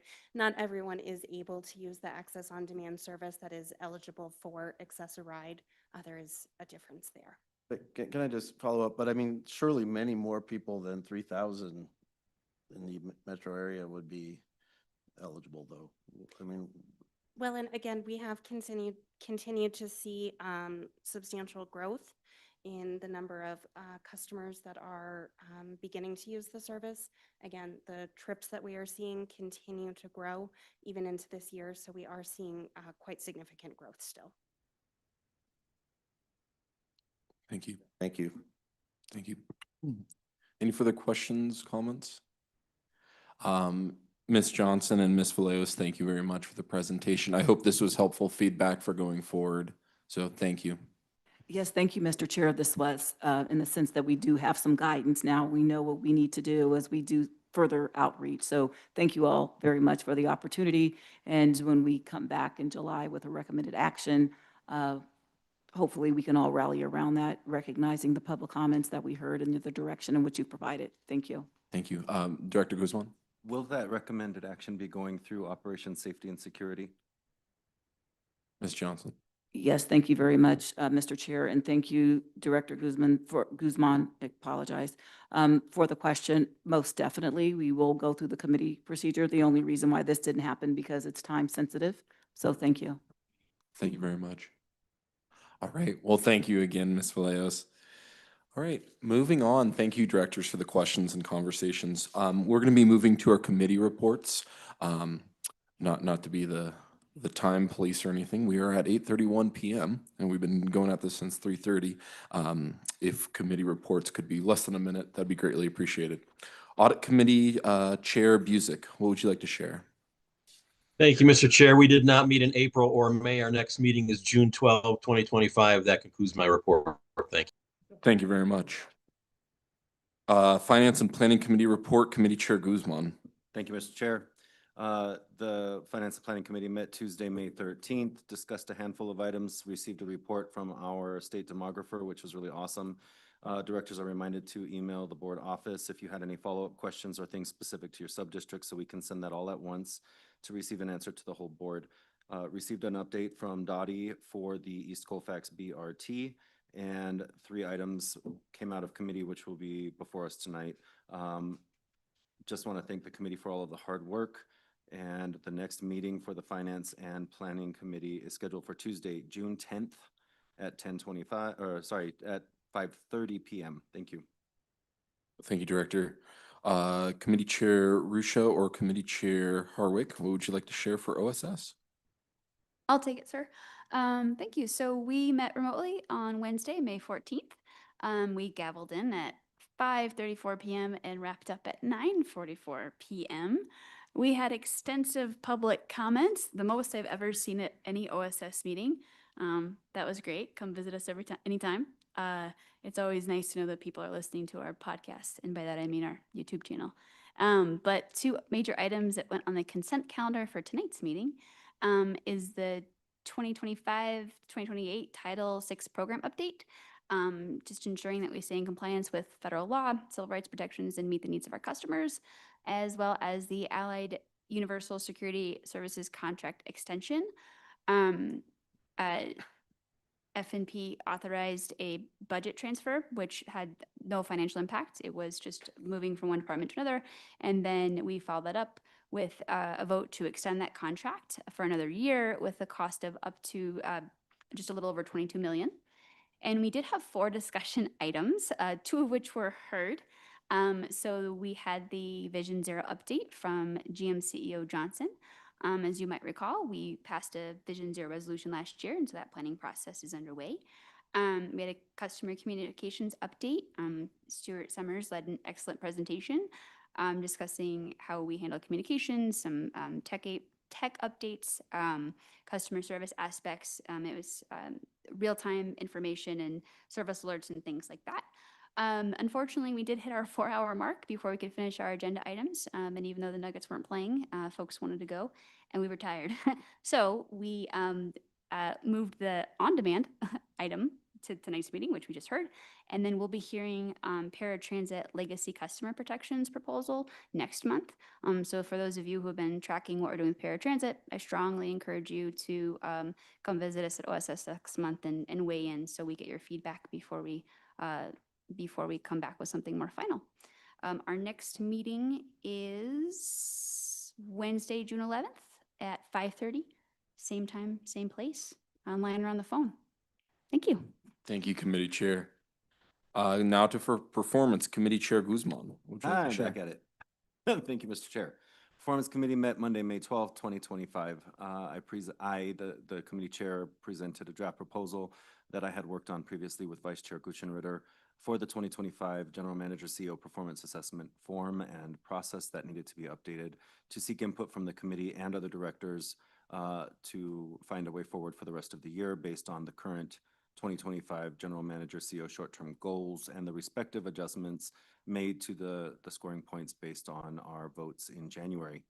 I've received some feedback. I continue to invite directors to submit that feedback. If you have not reviewed that meeting, please do so. And any questions you may have, please email me or call me. I am happy to engage in that conversation. Of course, we are doing that with participation and a lot of communication with the General Manager CEO, Deborah Johnson. The next meeting of the Performance Committee is scheduled for June 2nd, 2025 at 8:30 a.m. I really want to encourage all of you directors to please participate in that meeting. Two reasons. One, we are going to receive, I hope I don't get this wrong because I don't have my work plan in front of me, but the employee survey results in the beginning of that meeting. And then we will adjourn into executive session for the second quarterly one-on-one opportunity with our General Manager CEO. And that is part of our contracted agreement with the General Manager CEO to receive information from her and provide feedback regarding personnel matters. Additionally, the Performance Committee is set to have a second meeting in June because of that quarterly check-in. The second meeting is planned, I believe, for June 23rd at 8:30 a.m. And that is in order to do a deep dive into our community and customer surveys, which align with our community value and customer excellence strategic initiatives. And I would again encourage all directors to participate in that meeting as well, which is the overview of the current status of the agency's surveys and where we're at with regard to public. It will inform the process for setting goals and priorities for the 2026 year. Which we are also doing all at the same time. So prioritizing what is important for our customers. The survey reports are a great opportunity to engage with direct feedback from our constituents in all areas of the agency. And I do believe a little birdie has told me on one of the buses that these should be really positive discussions. So if you need more than that invitation, please signal tonight and I will call you and email you and hound you to be on these meetings because I think they're really important for all of us. Thank you. Thank you, Committee Chair Guzman. All right, moving on. We're going to do the approval of board meeting minutes and committee reports. The board and committee meeting minutes were included in the board packet. Are there any corrections from the board for the minutes to be approved this evening? Any corrections? All right. Unless there's objection to considering the minutes all at the same time, may I please have a motion to approve the minutes for the following meetings? The April 9th, 2025 Operations Safety and Security Committee, the April 29th, 2025 Board Meeting, the May 12th, 2025 Performance Committee, the May 13th, 2025 Finance and Planning Committee, May 14th, 2025 Operations Safety and Security Committee, and then May 22nd, 2025 Executive Committee. So moved, Guzman. Have the Guzman. Second. I'm going to give it a Gucci. So I heard Director Guzman as the mover and Director Gucci as the second. Is there any discussion on this motion? Okay, seeing none, I'll now call the vote. Are there any no votes on this action? Okay, it will pass 14, 0, and 1 absent. Excellent. All right. Moving on, it will be our chair's report. Due to the late hour, I will be quoting my principal and saying I am giving you all the gift of time. And all I can say with my chair's report is we will have a board retreat on June 7th talking about our 2026 priorities for the agency. Again, directors, hopefully you all can make that. It'll be a very healthy discussion, a very hearty discussion, I guarantee. But please make sure you have that marked down on your calendars. Thank you. Did you want to remind everybody about the survey we sent you? Of course, thank you. And of course, directors, you'll see in my weekly update, there was a survey that might have been passed due. And if you've not filled out that survey, please do so. Thank you for the directors who did fill it in. So that's okay. If we could get that in by Monday morning, that'd be excellent. I'll include that in my weekly update though. Thank you. I'll give it now over to you, GMCO Johnson. Thank you very much, Mr. Chair. And I too recognize the lateness of the hour. I just have a couple of elements that I'll share with you that are in alignment with our activities and strategic endeavors since our last board meeting on Tuesday, April 29th.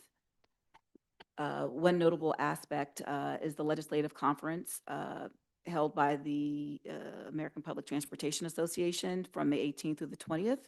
In Washington, D.C., just for everyone's edification, this annual conference is an opportunity for public transportation industry professionals across the nation to visit Washington, D.C. and connect with policymakers, implementers, and their staffs. The conference helps educate and inform APTA members on important federal legislation and policy initiatives and affords an unparalleled opportunity to shape the industry's positions and federal advocacy agenda. I, along with Directors O'Keefe, Chandler, and Guchenritter, and Government Relations Officer Michael Davies, attended conference sessions and meetings with members of Colorado's congressional delegation and their staffs. While chairing an APTA committee meeting on Sunday, May 8th, I personally engaged with Tariq Bakari, who is the acting administrator of the Federal Transit Administration, who shared his views and inputs as it relates to public transit, as well as the importance of federal and local partnerships. Just yesterday, Tuesday, May 27th, I, along with members of my team, met with individuals representing the Alliance to Transform Transportation. As you may be aware, it's a coalition of groups on transit-related matters in Colorado. Alliance representatives in attendance included Executive Director of the Colorado Public Interest Research Group, Danny Katz, or COPER, as we refer to it, Jill Lockentor, Executive Director of the Denver Streets Partnership, Portia Prescott, President of the Rocky Mountain NAACP, branch state conference representing Colorado, Montana, and Wyoming, Dennis Hawkins representing the Amalgamated Transit Union 1001, Matt Fromer representing Transportation and Land Use. Well, he is the Transportation and Land Use Policy Manager from the Southwest Energy Efficiency Project. The meeting really was focused on Alliance's vision for transit in the Denver region. As you know, they have been very vocal in which they're seeking to increase funding for transit in the Denver region by $420 million per year to bolster the frequency and availability of transit services in the metro area. From RTD's perspective, questions were posed relative to how that $420 million figure was derived, and they explained how that came about with the work they had done with a third-party entity, very bare bones relative to providing some information. And then we talked about the agency's focus, which all of you are very well aware that we are laser focused on asset renewal, state of good repair, and right-sizing transit service in alignment with RTD's branded comprehensive operational analysis being the system optimization plan. Related to personal security, as was recently reported, RTD experienced a 60% reduction in security-related calls for service, as well as a 3-year decrease in reports of criminal activities between 2022 and 2025 at Denver Union Station. The decrease is representative of concerted efforts to restore and maintain a welcoming transit environment within the critical multimodal transit hub, and following a collaborative and multifaceted strategy aimed at enhancing personal safety and security through crime prevention through environmental design methodologies. This effort would not have been a success without the commitment of numerous agency employees, as well as support from the City and County of Denver, its police department, the Downtown Denver Partnerships, Sage Hospitality, the Lower Denver Neighborhood Association, as well as several local businesses and downtown Denver residents. Fair enforcement has also increased in recent months, which is the result of RTD's growing ranks of sworn police officers having been trained to perform this function alongside the contracted team that we have in security with Allied Universal personnel who had primarily been responsible for this responsibility. I look forward to sharing additional details regarding the impacts of these efforts during the June Performance Committee, which you heard Committee Chair Guzman reference, when I, along with staff, will present data related to annual customer, community, and employee surveys that have recently concluded. On a related note, the agency has proactively increased its transit police officer presence at Denver Union Station and across the agency's downtown Denver sector to support the personal safety and security of customers and visitors attending major events and activity. Notably, as we know, while we're no longer in the hockey playoffs and NBA, but people had a welcoming experience in and around our facilities. And RTD PD had increased patrols at Denver Union Station and bus stops and rail stations, before the high-profile events, which included the playoff games I just referenced. And this coincides with increasing Denver police patrols throughout the downtown area. And RTD and DPD are working closely to collaborate to support enhanced safety for the traveling public. And moreover, data and metrics related to personal safety and security are now conveniently located on the recently created security-related metrics page, and we've actually showcased that on other social media channels as well. As it relates to our customer excellence in relation to the strategic priorities of customer excellence and employee ownership, I shared yesterday with the board the last of the 31 light rail speed restrictions put into place last year on the DH and E&R lines was lifted as of yesterday morning. I want to give a special shout out to our maintenance of way teams that have done yeoman's work. The final speed restriction, which was approximately 400 feet in southbound segment north of Southmore Station, was removed after crews completed those repairs. Keeping in mind those rigorous restrictions were put into place due to the fact that we enhanced our inspections of track back in May 2024 as an enhanced focus on maintaining the agency's assets in a state of good repair. At the time, crews found several minor issues and track imperfections. So as I said before, I thank and congratulate all the agency employees who worked tirelessly over the course of these 11 months. And like I said, a special shout out to MOW. I would be remiss if I didn't state that while this is a cause to celebrate, I shared previously, as we look at our infrastructure and it continues to age, this will be par for the course. But since we're ahead of where we were before, we will see less of an impact, I'm certain. And last but certainly not least, I'm pleased to welcome RTD's new Chief Financial Officer, Kelly Mackey, who's in the audience. She's given a wave, who began her tenure on May 12th. And this is her first in-person board meeting while we introduced her at the Finance and Planning Committee. You guys are real people, not figments of our imagination. So I wanted to ensure I did that here. So with that, I will yield the floor so we can move on to the rest of the matters that we have before us. So thank you very much, Mr. Chair. Thank you, GM CEO Johnson. Any comments or questions for GM CEO Johnson? Yeah.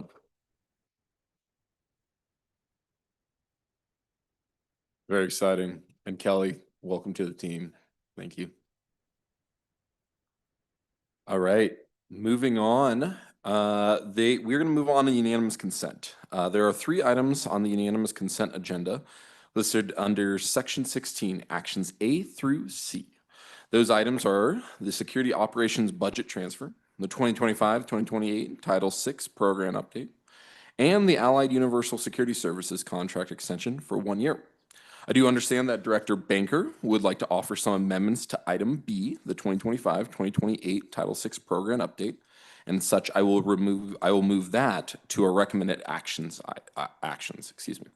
If anyone else has a change to, discussion on, or questions about any of the remaining unanimous consent items, please feel free to advise the chair at this time, and I'll of course be happy to pull the item from unanimous consent for consideration under recommended action. Director Nicholson. The Allied Universal Security Contract, please pull that. Okay.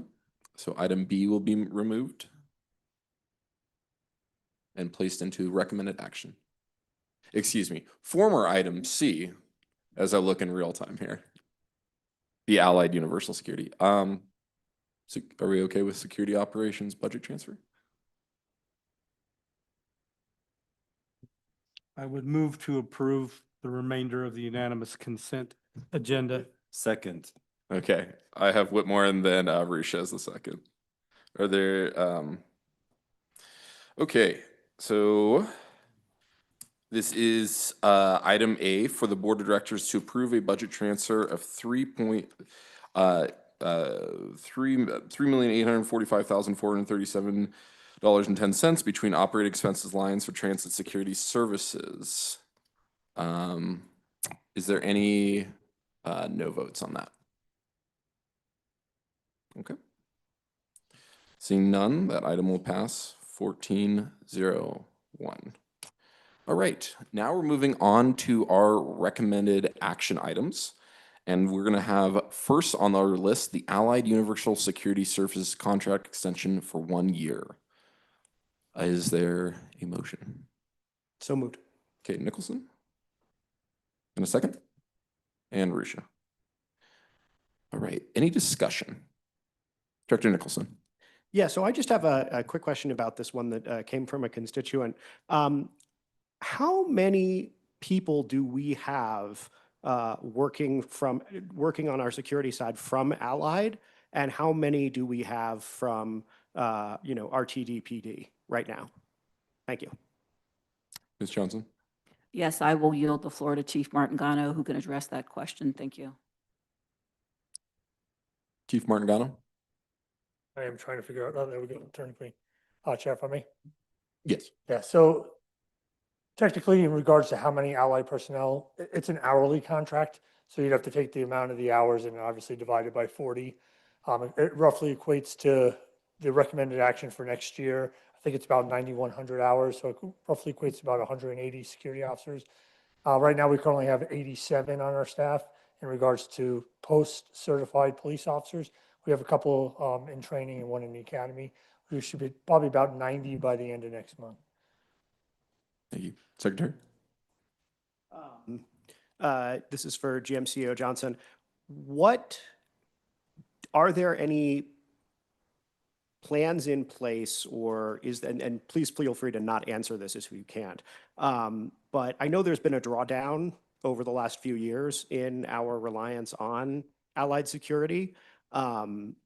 Is there anything in this contract or in your planning around this contract or anything that can give us guidance on whether we expect that to continue after authorizing this, or are we expecting to stay at 90 something 100 or 180 people over the next few years?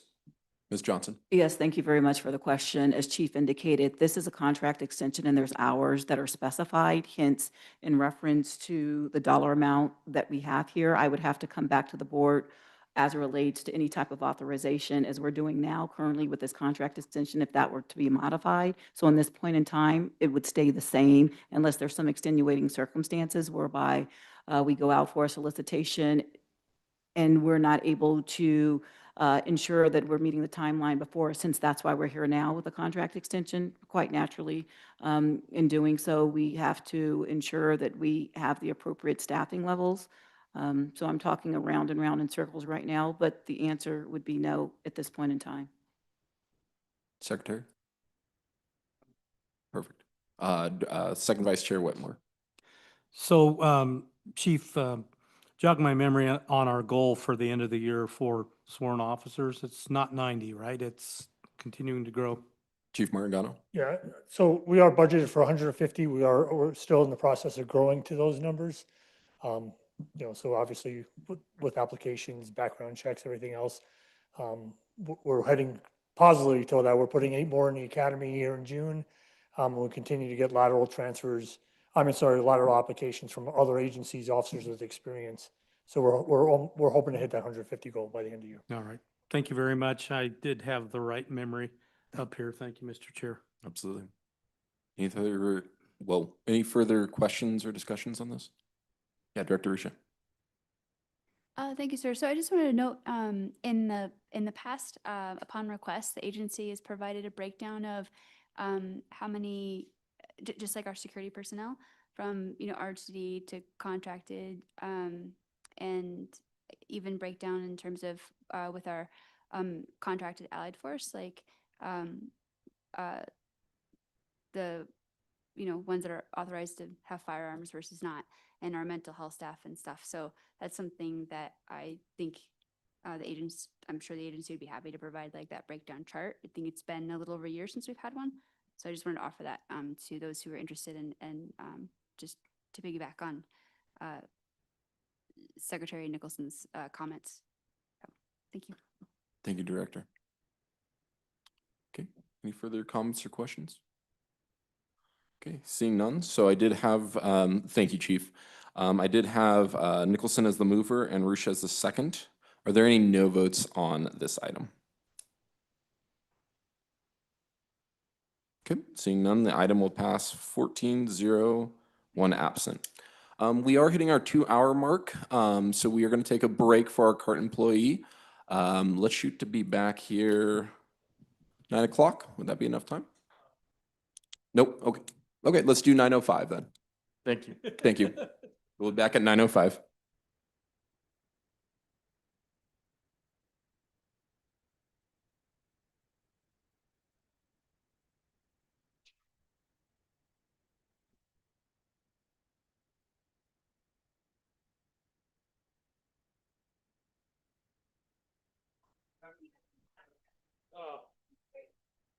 Go back.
we had our shower backed up on Friday night, and so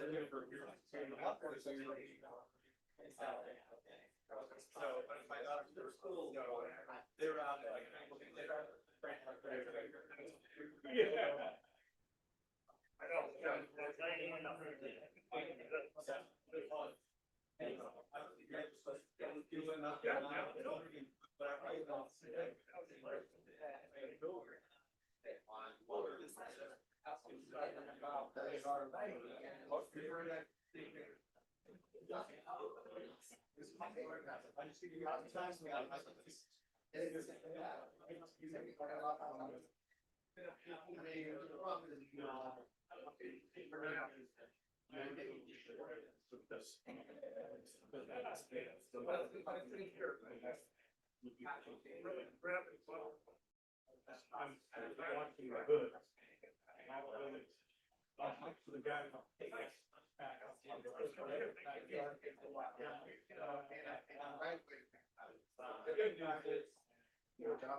Two more. You do it. We can do it.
No.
Yeah, we're gonna get started. Have you seen Jack? Hey, folks.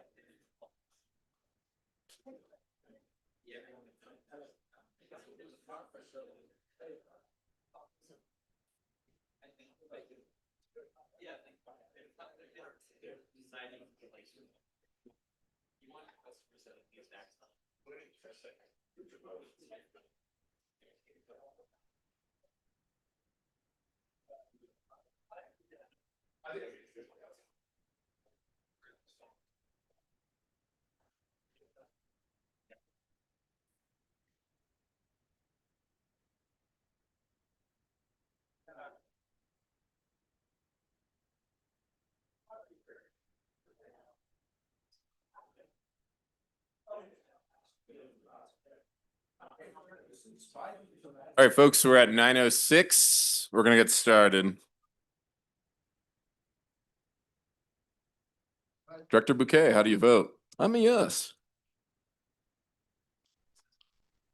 We have a quorum of me and Director Paculari and Director Nicholson. I'm here. And Director Harwick.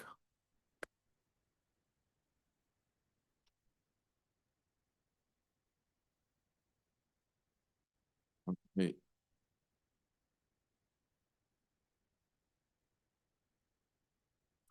All right. Thank you, everyone, for your patience. We are now moving on to our next recommended action for tonight. And that is going to be the recommended action of the 2025-2028 Title VI program update to comply with federal laws, regulations, and guidelines related to Title VI of the Civil Rights Act of 1964. Do we have a motion? So moved. I have Catlin as the mover. Second, Guzman. Guzman is the second. I do understand that Director Banker has 2 amendments she would like to offer on this item. Director Banker, we'll take your amendments one at a time. What is your first amendment, Director Banker? Thank you very much. And I'm glad everybody is now, second wind and we're ready to go onto our, I don't know, 6th or 7th hour of meeting. Actually, I will tell you, I have 3. We'll see how things go. They're short. The first one, well, let me give you a little bit of background, okay? So the background is I met with my 4 cities back in February and March. And of course, you meet with them and you say hi and you say, okay, what are your needs? What are your wants? I met with all of them and they all gave me a list of basically trying to restore service that was removed during the pandemic. And so, of course, is my job as director, I'm trying to work with our staff to try to get that service restored. And so one of my questions or issues is I am guessing that when the RTD board had to make the hard decisions of how to cut service almost in half because of this highly unusual pandemic, perhaps some of these cuts were not done equally across all 15 districts. Director Banker, I'm sorry to interrupt. Just so that we keep in order, could we get a second on, could you read the motion and then we get a Yes, the second? motion is change the threshold for disproportionate burden and disparate impact from 10% to 20% as it relates to major service changes and consistent with the FTA Circular 4702.1B. And I believe the version that will be voted on is actually the version that Mr. Kroll put up for us. But So that is- That's the language right there. The first motion is to move to amend the 2025-2028 Title VI program update such that the threshold for triggering either disproportionate burden or disparate impact finding arising from a major service change from 10% to 20%. Do I have a second? Second, Pagliari. Pagliari is the second. Thank you. Just to continue a little bit more background, and then we can start, I guess, the debate here.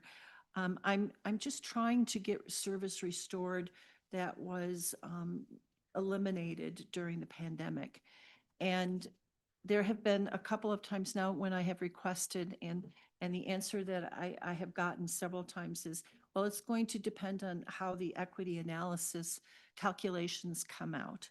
And so I'm just trying to find ways where we can perhaps start to restore some of the service that had been eliminated during the pandemic, and perhaps do it a little bit quicker, and also try to make it not quite so difficult. So then what happened, of course, is everyone received about a week, 10 days ago, a letter from the city and county of Broomfield. And their transportation staff went through our items quite closely, and they sent us all a letter with recommended changes. So I've gone through with their changes, and that's where I've come up with the 3 amendments that I'd like to at least talk to the board, see what your thoughts are. You know, hopefully it'll pass, but we'll see what happens. But it's just basically what City and County of Broomfield had found when they did their research, is that the RTD is using some very conservative calculations compared to some of the other large transit agencies. And so I did send you also a copy of the City and County of Broomfield's letter, just to refresh your memory. And so I would like to put forth that the First Amendment would be changing the threshold from 10% to 20%. Thank you, Treasurer Baker. So again, the discussion right now is on the motion, this first motion, the First Amendment. Director Catlin. Thank you, Mr. Chair. I'd like to ask GM CEO Johnson, I heard from someone, I don't remember now because it's getting late, but someone said that some of those assumptions made by City and County of Broomfield were incorrect. Ms. Johnson. Yes, thank you very much. Relative to the comments that were made, and thank you very much, Director Catlin, as it relates to the transit agencies that were mentioned being MARTA, the Metropolitan Atlanta Rapid Transit Authority, Los Angeles County Metropolitan Transit Authority, King County Metro, which is in Greater Seattle, and then Chicago Transit Authority. That information, especially coming from LA Metro as the former chief operations officer there, this is not correct relative to where we sit. And more specifically, I do know our director of civil rights, when we were going through this, quite naturally in the role that he is in, he and his team did a desk audit and worked with colleagues at different transit agencies. So that's the communique that I did disseminate yesterday upon receiving this information. So Mr. Green, if you want to just expound succinctly and briefly. Yes, thank you so much, General Manager and CEO Johnson. To expand upon the response, I just also want to ground us and first state that it is our collective responsibility to make federally compliant and equitable decisions, especially as it relates to service changes. And in doing that audit, we looked at 23 different organizations, which includes the 4, MARTA, LA Metro, King County, and the Chicago Transit Authority. And I would say the way to look at the disparate impact or disproportionate burden, the framing of it is how sensitive or less sensitive versus more sensitive, right? And ours is stacked in the middle. So I want to give you some numbers here. So for the 4 that I just mentioned, MARTA has 10%, LA Metro has 5%, King County has 10%, CTA or Chicago Transit Authority has 15%. And then when we rack and stack, look at those 22 different organizations, 6 out of that 23 have 5% or less, 2 have 8%, 6, which includes us, or 7, including us, is at 10%, 3 at 15%, and then 3 at 20%. And in my over 8 years of doing this work, and I'll just say that when you are setting your policy, right, you don't want to do a disservice to the spirit and the letter of what we're ultimately trying to achieve, right? Specifically with Title VI. Title VI is not a stopping mechanism of bringing back or restoring service. There are a lot of different variables, as I mentioned before, with respect to our service development guidelines, our operators, resources, so on and so forth. This is just a mechanism for the agency, such as RTD and the board of directors, so we don't get too far over our skis without discounting populations that are more likely to be transit reliant. So again, it's not a stopping mechanism, but this is just more so to make sure that we are taking into consideration all of our customers. I have Director Rusha next.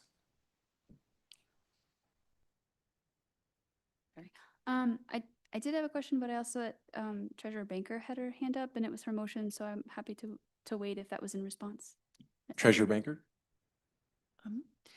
I feel that we are in an extremely unique situation because of the pandemic. So how can we restore, let's say, 40% of the service that had been cut several years ago? How can we get back to 2019 when my district, other districts had that service? And so now we're being told that we can't get that service back because of this conservative calculation that we're doing, but we used to have it. And so how do we get from where we are now to bringing service back to pre-pandemic levels? Ms. Johnson. Yes, thank you very much, Director Banker. That question is better suited for me. Relative to the service delivery framework that we have, while Title VI plays a role relative to major service changes, as we talk about how we deploy service is based upon a myriad of different factors relative to our revenue service hours, but more specifically at how we use our comprehensive operational analysis, specifically as we talk about the SOP. When I came into this organization, it was decided that we were going to look at 85% of what service levels were 85% of what service levels were in 2019. We were in a different time relative to the commuting patterns, relative to how people were working going forward. What I will share is that we are being very diligent and judicious in how we're applying service because we do want to ensure there's equity. I'm going to speak a little bit out of school here because I shared this with you yesterday, but I'll say it in this context as well. As we talk about Longmont and we talk about service, we are looking at that for the fall service change. That is up to the board quite naturally, but I did want to put that forward because with the restoration of service, keeping in mind that all transit agencies across, the U.S. were in these precarious positions, and the Federal Transit Administration more or less provided waivers from the sense of how we were decreasing service due to the fact that we didn't have enough people power. Also, we currently are still working under a waiver as it relates to our spare ratio. What I mean by that is when you deploy service in the mornings and the afternoons with the peak, you have a certain pullout rate and you're only supposed to have a 20% spare ratio. We've deviated from that and have a waiver, and we're right-sizing the fleet as we move forward. So while you're bringing up these points, as you indicated, we are in uncharted territory, and we're coming back from that. We are looking at where there are needs relative to the entire area from an origin and destination vantage point, just by virtue of how our service area is going forward. So I'm not providing this to say I don't understand what you're trying to do. And as I share it with you, I do clearly, and we want to work within the frameworks that we have, but a wholesale of restoration of what was happening in 2019, that wouldn't be fiscally responsible. And I say it from the vantage point of, we had a lot of service that was out on the street, maybe that yielded 1 passenger boarding per hour, but that was out on the street. does that really yield the return on investment going forward? Hence, that's why there were modifications relative to reallocation of services going forward. Okay, but if I can. Treasurer, yeah. quickly, some of the issues that you just raised are important, there's no doubt. However, I don't believe it goes to the equity calculation. What I think is important to hear from staff, and I know we're going to be talking about this at our retreat, which is, I'm looking forward to that, is if it's possible for us to go back to over 100 million riders in 3 years. What barriers are we facing to try to do that so that we can go from 65 million to 100, 106, 110, and start quickly, or not quickly, but faster than what we're doing now to get back up to higher service levels? Ms. Johnson? Thank you. There's a couple of external factors that play into that. Quite naturally, when we look at the central business district and the occupancy rate and the lack of people commuting in, it's important to keep in mind that there was, I'm forgetting the name, but the city and county of Denver did the report relative to the usage rate and looking at the occupancy levels. But more specifically, what's important to note is that there hasn't been the level of bounce back relative to this central business district. I believe the last time I looked at stats, city and county of Denver was in the bottom 3 out of 50 major cities. And then, as we know, the state of Colorado is the third state relative to remote work, and then city of Boulder is number 1. While I factor that in, we don't have the same operating environment that we did in 2019 or prior to the pandemic. How do we get back to how do we get back to the transit usage that we had before? I think there's so many extenuating factors going forward relative to how we're delivering the service, but also having the vehicle capacity, the people power, and the reliability aspect, which bring us full circle to state of good repair and the other aspects that have caused people to shy away from utilizing our network because we were sacrificing one element for something else relative to delivery.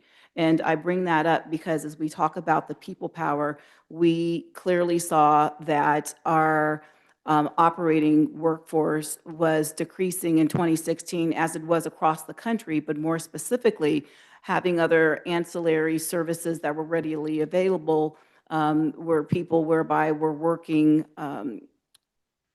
extra shifts, and then we didn't have enough people for daily pullout on those other routes. And so I'm providing that context to say, to get back, there are certain things that the agency can surely do, but to get back to those numbers within the period of time that you specify would be very challenging just because of the different operating characteristics that have been altered by factors that are no fault of this agency's. Director Ruscio?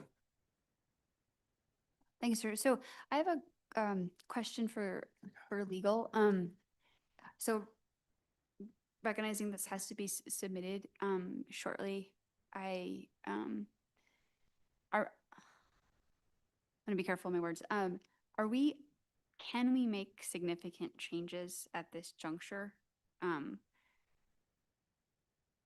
after all of the public comment process, or is that something that I guess I don't know if it's a yes, no, or a gray area, and I wanted to get a bit of feedback on that. Not to disparage the motion, I just also want to understand the potential legal implications.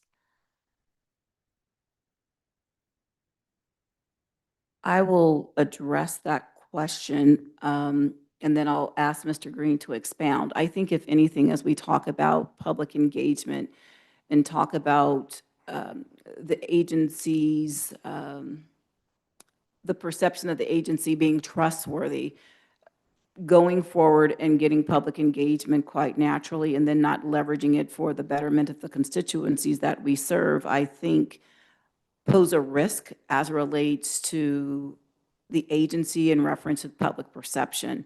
There is leeway relative to the circular in light of what can be done. We are sitting here on May 28th, recognizing that we have a new administration and that we do need to have a Title VI program that's submitted, and we have been engaged on this topic since January.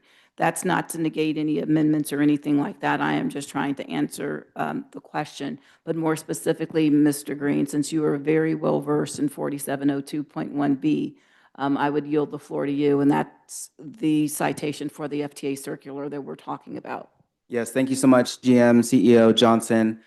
Ooh. Apologies. Sensitive microphone. Yes, apologies. But to piggyback off what GM CEO Johnson has noted, that is, I would couch that as the bigger risk is when we think about establishing policy, right, as it relates to 4702.1B, the FTA Title VI circular, it does call upon the agency to do a lot of outreach and public involvement to ensure that we are collecting that feedback to inform decisions. So at the ground level, if we think about public involvement in Title VI, it's part and parcel of what the Title VI program stands for, ensuring that folks in the community are able to inform the decision, such as the policy. So, but with respect to the circular, we can, i.e. the board of directors could adopt a different threshold. So for example, the one that Director Banker has put forth, although we received a lot of feedback indicating the 25% threshold and 36-month cumulative change, et cetera, all that's packaged in within the proposed update, there is an exception to that within the circular where it states where the board is ultimately approving the policy. Thank you. Director Shuka? Okay. Director Geisinger and then Director Larson. Oh, perfect. Director Larson and then Harwick. Thank you. I guess my question is, I looked through a lot of, the Title VI updates that were, or for service changes, this Title VI analyses that were in the board packet, and it seemed like most of the time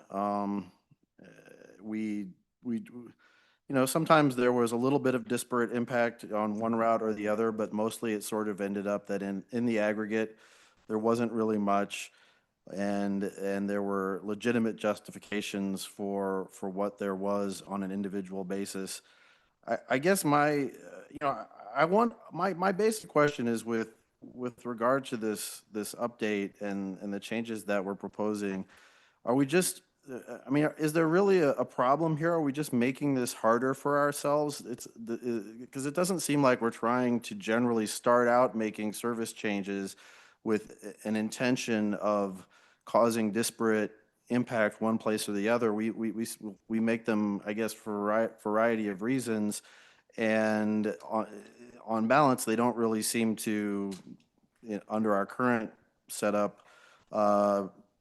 ever sort of look like they were, there was somehow some, bad intent or just inattention to who we were serving. It seems like we do a lot of analysis and then basically do what we would have done anyways.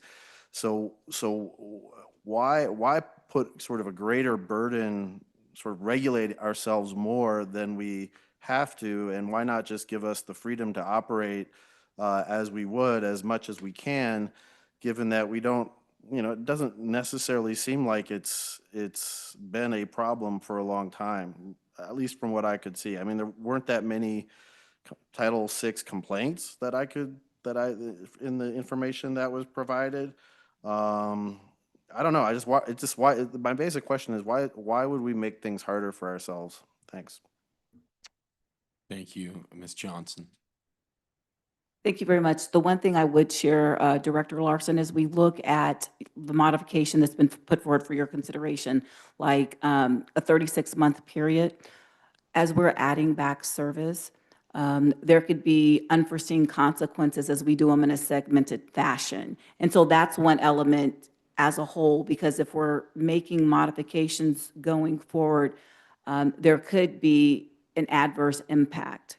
And so that's what I would showcase there. Keeping in mind to the point that you raised, when we talk about the aspect of DIDB, it's what can we do as an agency to help mitigate that, to your point, going forward. But it's just to ensure that we have a program whereby we are not causing undue harm to certain population segments. Director Larson? But it just seems like when I was reading the documents that there's always a legitimate justification for everything we want to do, or there's always, well, this will have a disparate impact, but we have a legitimate justification for doing this, so we're just going to do it. I mean, how many times in the last however many years has it been that we did this analysis, we looked at all the service changes we wanted to do, and we were like, okay, no, we're not going to do this list of service changes. We're going to, cross out these ones because the aggregate impact is too much. I mean, is that happen? I just didn't. From what I read in the packet, I don't know if I caught everything, but it didn't seem like there were a lot of those. Or is this happening kind of at an earlier stage, where when Bob in service says, let's just send a bunch of buses to Cherry Hills Village, somebody says, no, that's not going to work out before it even gets to this point. I'm sorry. Thank you for the question. It's for me, I've only been here for 5 years, and I came in the height of the pandemic, and we've been adding back service and not. So that's difficult for me to answer, just because we have not been in a situation whereby it's been the opposite. Carl, do you have anything to add? Yeah, I would just highlight, Chair Bouquet, if I may. Since January 2023, there was about 270 service change recommendations that have been implemented. And roughly 26 of those 276 were considered major service changes. And out of that 26, to Director Larson's point, there has been 13 potential disparate impacts. And to your point, there was a substantial legitimate justification. And I wouldn't necessarily couch it as an exercise, but I would say the Transit Equity Office within the Civil Rights Division works hand in glove with Jesse Carter and his team, Service Development. And as we are having those conversations after the service change recommendation are put forth and we analyze it, if there is a potential disparate impact, more often than not, to your point, and to my earlier point, that Title VI is not a stopping mechanism. And I wouldn't necessarily state that it's burdensome, because it's one of our responsibilities to make sure that we are equitably distributing services across our service area. But more often than not, there is a legitimate justification to put forth the service recommendation as it is presented to the board. Thank you. Director? Okay. I had Director Harwick, and just as a reminder, we're currently in discussion regarding this first motion. Just want to make sure that, First Amendment, so to make sure comments are around that. Director Harwick? Mine will be comments about this, but also moving forward as well, because I am in support of this Title VI, not the amendment, just a straight Title VI. I don't think moving from 10% to 20% is going to increase ridership. I think that right now it allows our staff the ability to really center equity and effectively protect our communities. And while I get that Broomfield feels like they want more service, I don't think this is going to get it there. I think this is the 11th hour, and I think that it's really imperative. Our staff has worked extremely hard on this. They've had to jump through a whole variety of hoops for a bunch of different board members, and I think that we're here. They've done an incredible job. And I think that they are the subject matter experts, and it's our opportunity here to put our trust in them, our belief in them. And I think that we owe them that. And we have been talking about this since January. So we're, well into 4 months. And I think that it is key that we support this Title VI as is, and we allow them to move forward, and we allow them to start, handing this off to the feds, and we can move forward, and that's where I'm at. Thank you. Thank you, Director. Any further conversation on this amendment? Secretary Nicholson. So this is for our Deputy General Counsel. If we were to pass this tonight, what's the legal risk to the agency when it comes to our federal Title VI approval as a result of this change? Like, is this going to have would this have any legal repercussions, or do we feel pretty comfortable that we could do this and not have the federal government, take issue with it? In regards to the amendment, Secretary? Yeah. Okay. Deputy Counsel? There we go. Excuse me. Thank you, Director Nicholson. I don't have concerns. Sure. Secretary? That is all. Yeah, Treasurer Banker. Here is where I do not understand. In 2019, we had the service. My area, my district, as many others, have grown. There's no, for example, the town of Erie, just a few years ago was 20,000, now it's 40,000, like 2-3 years later. And when I met with Erie, they said, hey, we're planning on going to 80,000 in just the next couple of years. I also read in the Denver Post that, the town of Erie is the 15th fastest city in the country in terms of population growth. So my question is if we had this service prior to the pandemic and it was serving all of these communities, why is it so difficult to get that restored? Ms. Johnson. So thank you, Director Banker.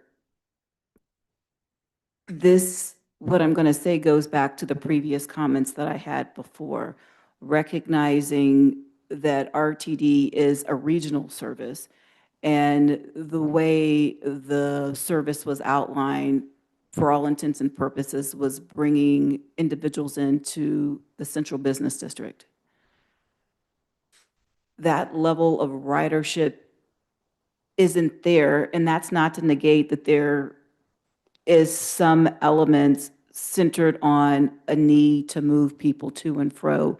Hence, that's why there was the advent of the partnership program, and one of the reasons why Erie basically wanted to join the district, because they were looking to put forward an application for the partnership program. And I know you're just using that as an example, but just wanted to further iterate that, because for all intents and purposes, as we're looking to provide mobility options, the intent behind the partnership program was more or less like a pilot, in the sense that let's see how many people are utilizing this means of connection prior to putting out a 40-foot or a 60-foot Arctic that costs more money per revenue hour and doesn't yield the same return on investment relative to the cost per boarding.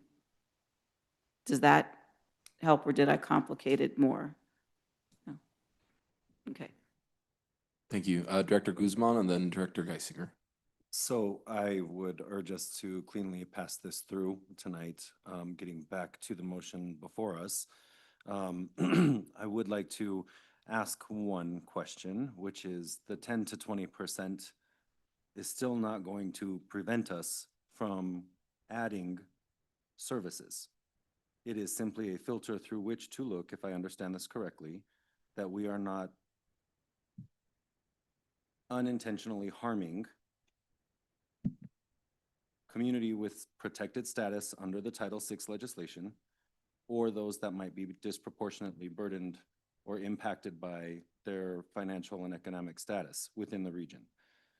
The only purpose we need to pass this is because it is due, because it is the law and it is how we ensure that we are able to receive our federal funding, which is approximately 25% of our total budget. So I just want to make sure I understand, like, what has been presented here does not tell the board, no, we cannot provide transit service. It is simply a way to look at it and say, we may have an issue if it reaches a certain threshold that we need to be aware of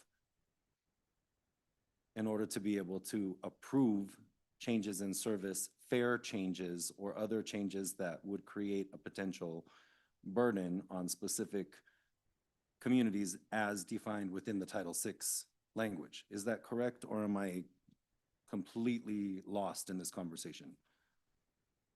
Chair, we okay if I may? Absolutely, Mr. Green. If I'm tracking Director Guzman, I'll try to answer the question from what I hear, and if you have any double back, then I'll respond to it. So the current 10%, so if we think about different thresholds for DIDB, and we are in, based off of the desk audit, we're in the middle tier of having a threshold that allows us as an agency, which ultimately each service equity analysis is approved by the board of directors, where it allows us, again, to your point, when we're thinking about BIPOC or Black, Indigenous people of color, for disparate impact or low-income communities, for disproportionate burden, it allows us to make a well-informed, eyes wide open decision of better understanding of who's more likely to receive more of the impact.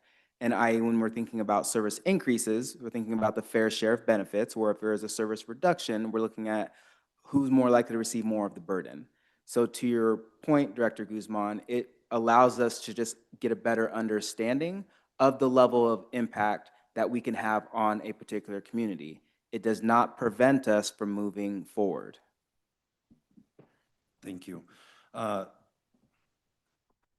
would just urge a no vote, and let's move on to the policy. All right. Director Geisinger, I'm going to have you as our final comment on this specific amendment.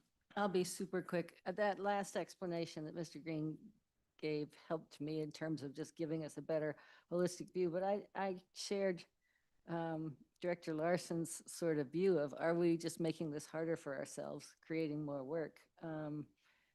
Is that not right? Mr. Green? Yeah, that's a great follow-up question. I wouldn't say it's making it harder, because when we think about what we're ultimately trying to achieve and a percentage that's mathematically consistent relative to the populations that we serve. So in doing this work, given my background, right, and doing an assessment of whether and that's why we didn't want to make any modifications of increasing or decreasing the major service change, we just wanted to keep it consistent, is with doing this work or even doing an analysis of previous run boards or equity analyses, 20% is something where you wouldn't see anything. And that's a disservice when we think about our populations within our service area, specifically as we look at our census data, where 38.1% is BIPOC, 13.1 or 14.1 rather for low income, right? And then if we look at the onboard survey, 56% are considered BIPOC. And so I say all that to say, just to wrap it up, is that 10% threshold for DIDB allows us to make an informed decision that is backed by not only our desk audit, but the years of experience and having a better understanding of ultimately what we're trying to achieve. Thank you. Thank you.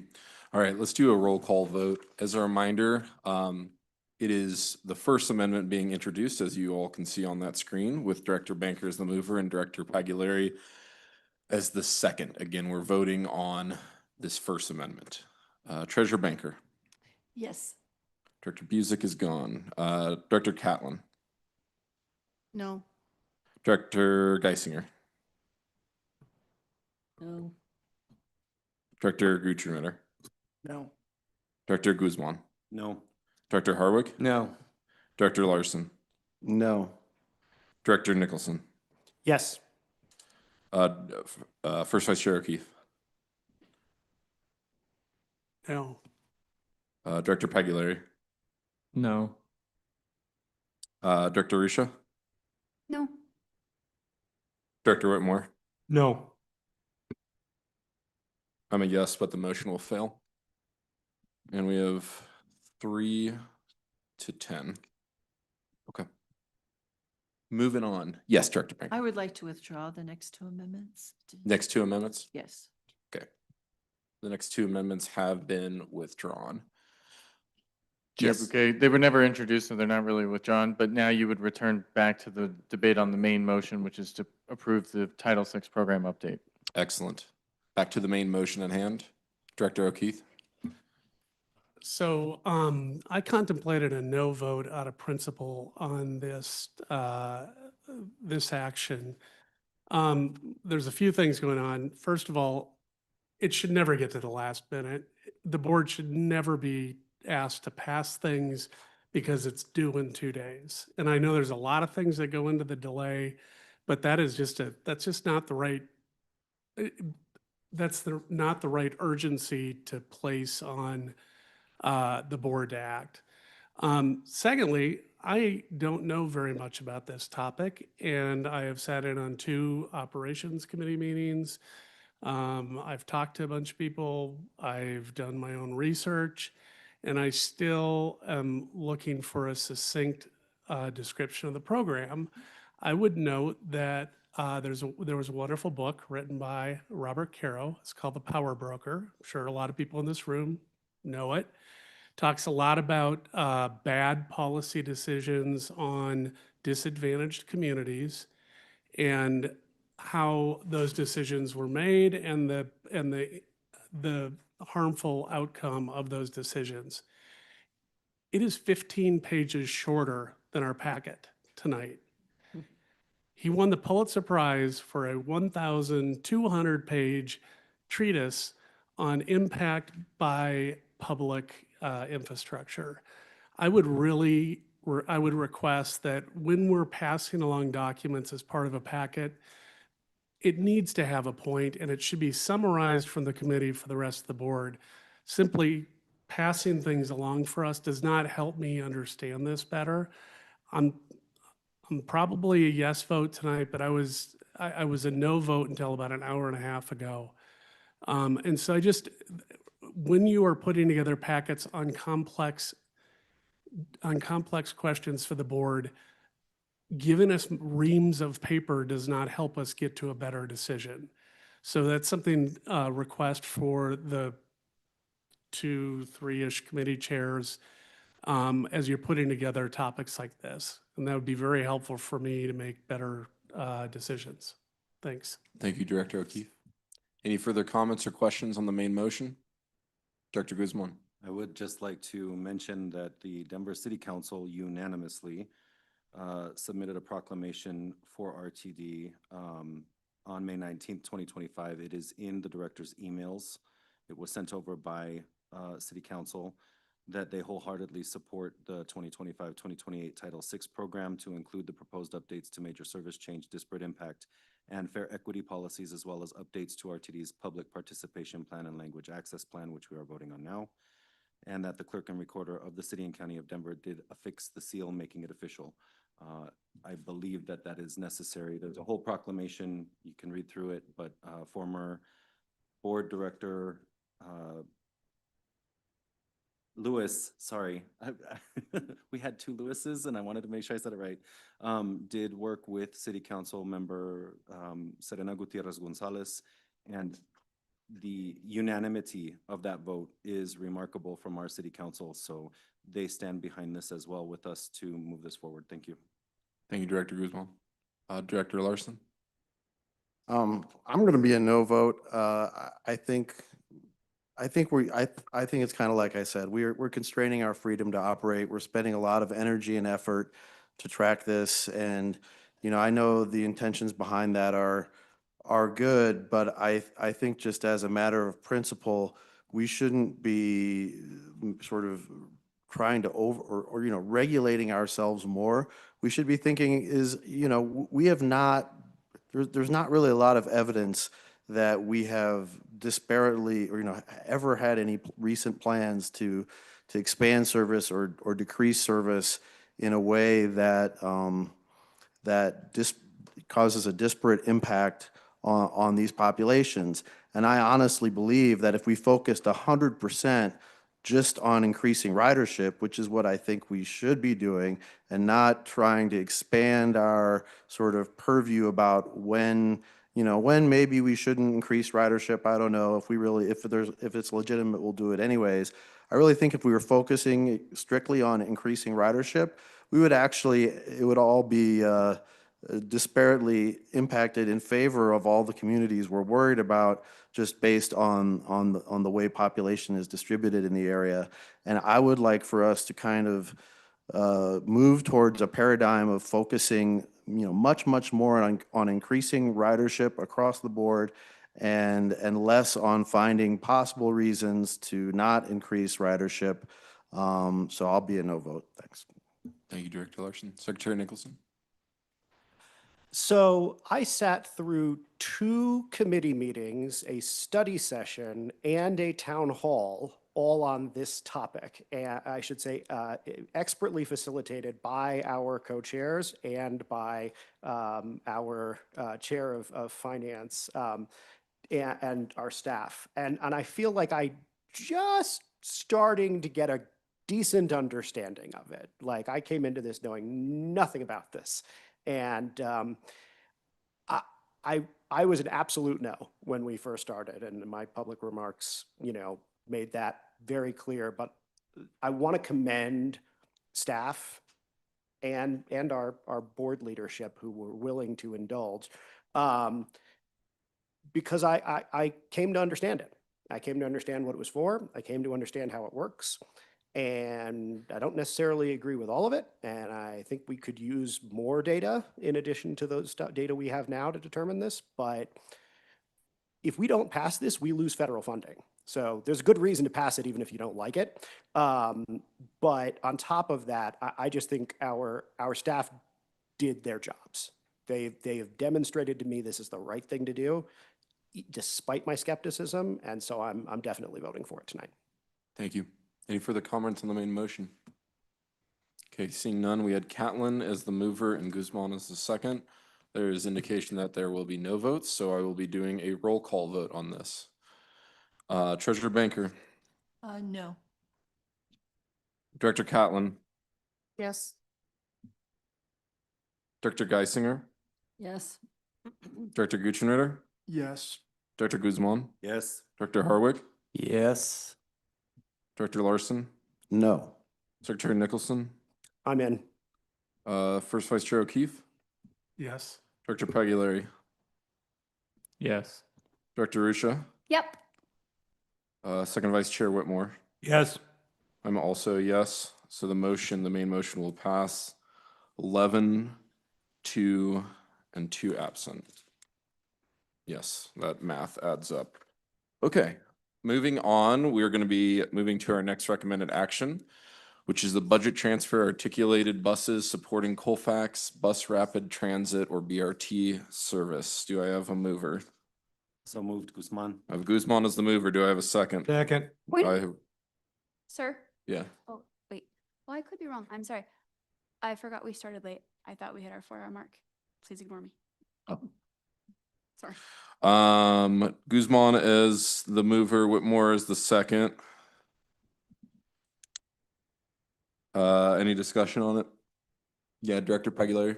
I just wanted to say a few quick words about why I will not be voting for this. I was not necessarily sure how this would further the clean energy and zero emission goals of the state of Colorado. And therefore we'll just be voting no. Thank you. Any further conversation? Secretary Nicholson? Yeah, so I understand where we're, the importance of what we're doing here. I think that these buses in particular, in my religion, there's a thing, why is this night different from all other nights? Why are these buses different from all other buses? These are going to be the flagship of our flagship BRT line. And if these suck, it will kill BRT. And if they are not comfortable, if they are not just awesome in every way possible, you know, you can make a lot of choices when you buy a bus about how nice it's going to be, in the same way you can make a lot of choices about when you buy a car, about how nice it's going to be.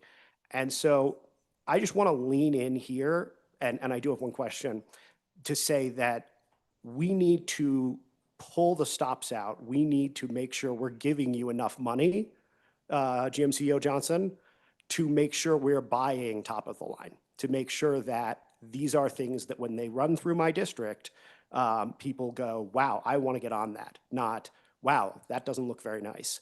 And so my question for you is, how do you know that the amount of money that we're authorizing today is enough to get top of the line?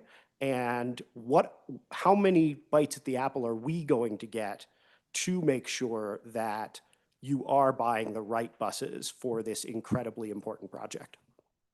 Ms. Johnson, is 51 million enough to make them not suck? Yeah. So thank you very much, Mr. Chair, and thank you for the question. My apologies. That was unprofessional. Keeping in mind, this is a budget transfer, and in full transparency, Director Nicholson emailed me about this because I think there was some confusion about where we are. There is yet to be a solicitation. There's yet to be specifications. So these monies that are being transferred are needed for all intents and purposes so we can start a procurement. Now, keeping in mind, there's a couple of elements. These buses have to be dedicated because this is designated as a bus rapid transit project as defined by the Federal Transit Administration. There are certain criteria that we have to ensure that we adhere to. This will be a dedicated fleet just by virtue of the configuration of BRT, with it being a center running platform. So when you talk about it being top of the line, that's yet to be seen in reference to what we have before us, because there's only 2 original equipment manufacturers in the United States. There's only so many suppliers. There are certain seats, and there is a national task force in which I sit where we're talking about doing away with customization because that increases prices. I bet you don't know how many shades of white there is with New Flyer Industries. 24.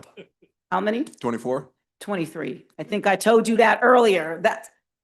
So the point of the matter is, as we talk about this, right, we're going to do our due diligence and we're going to ensure it's a competitive solicitation, and we do understand the aspects, because that's what separates bus rapid transit from general fixed route service. Thank you. Secretary? I really appreciate it, and I look forward to you coming back often to update us on how the purchase is going. Yes, nothing on what white. Director Guzman. Just really quickly, with regards to this, moving this money from the unrestricted fund is simply to begin the procurement process. And although it's not part of the 2025 budget, we do need to get started on it. However, I would suggest that as we go forward, these buses are meant to be purchased in finality by 2027 to begin this service. And that is work that we will dutifully do on finance and planning to ensure that it is included in all necessary documents that come before this board for approval. And I am certain that our new CFO is up to the task on that. So rest assured, directors, we're not wantonly spending money, but we do need to authorize this for the procurement of the buses at this point. Thank you. Thank you, Director. Any further discussion on this item? All right, there is a note. Oh, no. Sounds good. All right, it was indicated there will be a no vote, so I will do a roll call vote. Again, this is the budget transfer articulated buses supporting Colfax BRT service. Treasurer Banker, Yes. Director Catlin, Yes. Director Geisinger, Yes. Director Guccinetter, Yes. Director Guzman, Yes. Director Harwick. Yep. Director Larson, Yes. Director Nicholson. Nicholson, go burr. What? Sorry. That was a bad internet rep. Yes. Nicholson is a yes. Director O'Keefe. Yes. Director O'Keefe is a yes. Director Pagliari. No. Director Pagliari is a no. Director Rusha. Yes. Director Whitmore. Yes. Okay. So that passes 12, 1, and 2. All right. Thank you, folks. So we have one. Yeah. Chair Bouquet, could you remind us over here, we missed who the mover and the seconder were on that? I had Guzman and Whitmore. Okay, thank you. Thank you. Okay, excellent. Thank you all again for your patience. We do have one more item, and that is the Equitable Transit-Oriented Development Policy Amendment. So for the Board of Directors to approve the amendment to Resolution Number 2, Series of 2021, which created the Equitable Transit-Oriented Development Policy that permits and encourages the development of affordable housing on RTD real property in order to include guidelines for disposing of RTD real property below fair market value or rent. Do we have a motion? So moved, Guzman. Guzman's the mover. Do we have a second? Second. I have Harwick as a second. I do understand that on this item, we have some proposed amendments from Director Nicholson and Director Ruscia. Since Director Nicholson's amendment was circulated to the board first, we will start there. Director Nicholson, please now make your motion to amend. Yes, I'd like to move to amend the ETOD policy, and I'm hoping that GMC, it's not GMC, that Mr. Kroll can put up that language on the screen. It's there. Great. May I? Would you like to read the motion and then Yeah. then we'll get a second? Thank you. Yeah. Yeah. So move to amend the policy such that Section 5 of the Equitable Transit-Oriented Development Policy regarding negotiated land price be updated as follows. To raise the maximum negotiated land price discount to 75% from 50% and add the following additional factors to favorably consider projects which include more accessible units than required by law, limit residential parking, are deeply affordable, emphasize priority groups as identified by the Colorado Housing and Finance Authority, and incorporate smaller footprint retail, including below market rate retail, that prioritizes local businesses and entrepreneurs. Excellent. And do we have a second on that? Second. Harwick is the second. Secretary, would you like to discuss further? Thank you. Yes. Before I get into my remarks, I'd like to ask Executive Manager Kroll to briefly describe the 5 pieces of written public comment that we received on this recommended action from some of our local public officials. Yes, so 4 of the written public comment items were submitted by individuals specifically supportive of the change Director Nicholson is offering. And those 4 individuals were the Mayor of Boulder, a City Council member from Boulder, a City Council member from Westminster, and the Colorado Cross Disability Coalition. And then the 5th letter was submitted by SWEEP in joint with Conservation Colorado and Denver Streets Partnership, which spoke more broadly to the overall changes being offered this evening. Perfect. Secretary? Thank you. And thank you, Mr. Executive Manager Kroll. So here at RTD, we make lives better through connections. Tonight, as a board, we have an opportunity to do that in a particularly powerful way. Our rider surveys tell a clear story. Over half our passengers live below 200% of the federal poverty level, and they are far less likely to own a car. Our riders with disabilities use RTD at disproportionately high rates, as do other vulnerable populations in our community. Yet only a fraction of affordable housing developed near our stations truly meets the needs of our most dedicated riders. Communities in our state have struggled to create housing targeted at our ridership. Inclusionary zoning has mostly led to housing at 60% AMI, about $51,000 a year in earnings. This housing is necessary, but priced well out of reach for someone making only $31,000, which is 200% of the federal poverty line. This amendment empowers RTD to deepen our land discount offerings up to 75% to incentivize projects specifically tailored to the actual economic realities of our riders. Here's how that can work in practice. Just this month, Denver Health donated the land to create Tapestry, a deeply affordable, accessible, transit-oriented housing project. It supports a range of affordability from 30% to 80%, as well as far more 3-bedroom and even 4-bedroom units than most affordable projects being built today. It targets accessibility because distance to transit is a major barrier for people with disabilities to use transit. This holds for all types of disabilities, and unfortunately, painfully few Class A fully accessible units exist in the RTD service area. By creating greater incentives for developers, we can do a lot to play our part in fixing that. It's late, so I won't go through the argument for reduced parking and the service of CHFA's priority populations. You all have an email from me with that data. But I do want Director Harwick to speak after me to address the language he added on smaller footprint and below market retail. Community is about more than housing, and I enthusiastically added his language for the reasons he'll highlight. This framework recognizes that we are not the housing policy experts. It increases the scope of our tools and trusts our staff to use them effectively to bring us thoughtful projects that align with our strategic priority of community value and enable us to grow ridership by putting the people who most need transit where they can best be served by it. I ask your support for this amendment. Thank you. Dr. Harwick?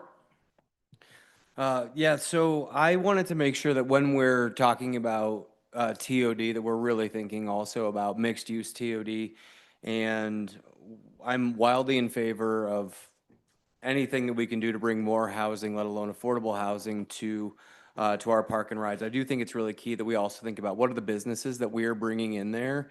And, you know, having spent a lot of time working at Starbucks, and a good friend of mine works at Starbucks, you know, I'm also really in favor of coffee shops like Prodigy and smaller shops, but also thinking about when I've traveled to other communities throughout the world, there oftentimes are smaller retail shops that give young entrepreneurs that opportunity to start a business and not be burdened by a larger footprint that some of our larger restaurants or larger retail shops can cover those costs. So, you know, this to me was a way to encourage local businesses to start up or expand, and you know, give them the opportunity in a place that we all, when we go to a park and ride and there's not something there to grab that quick bite to eat, I want to give them that opportunity, everyone that opportunity, one, to shop there and sell there.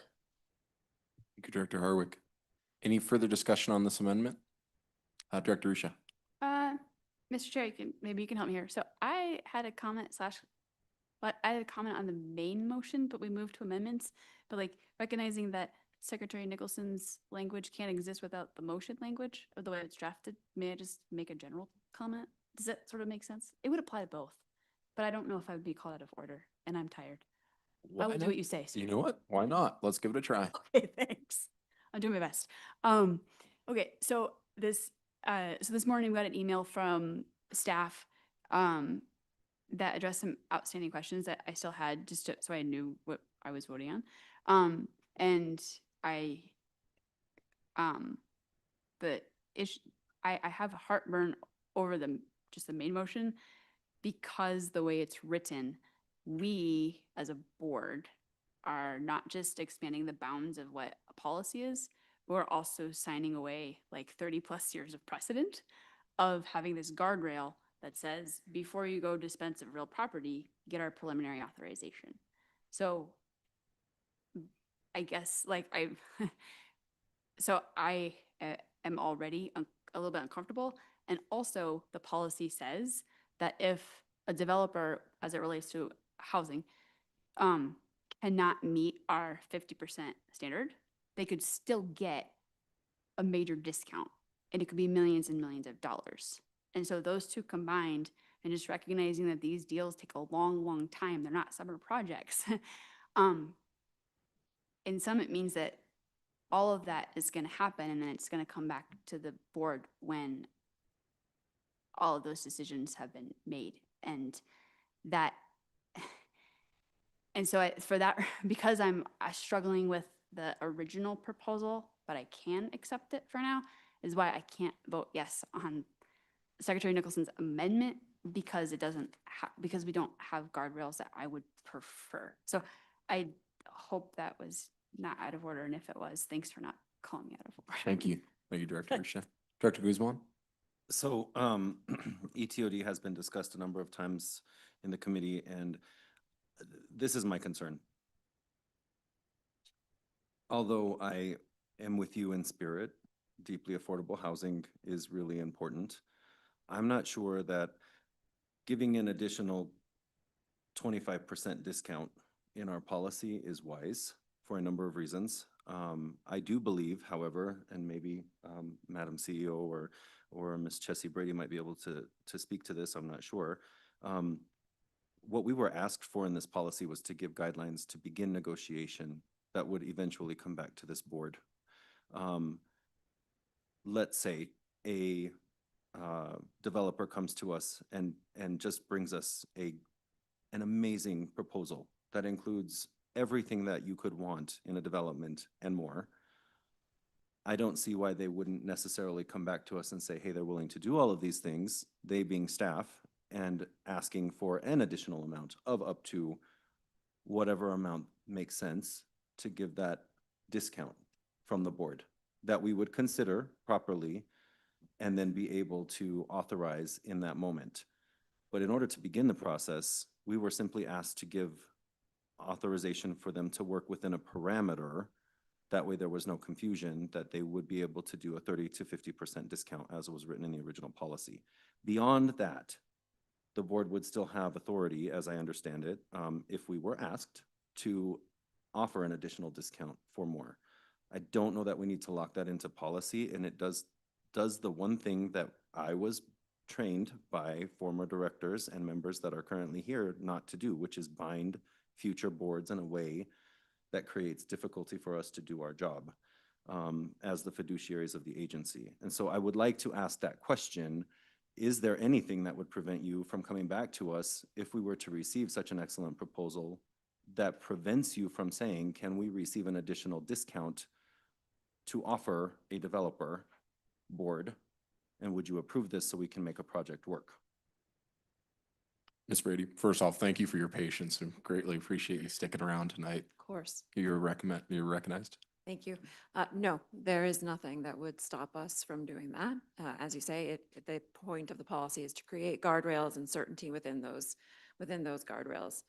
We would use the opinions of the board to guide developers towards what we think the board would be interested in as we're negotiating with them. And we would come back to the board for approval of any given project.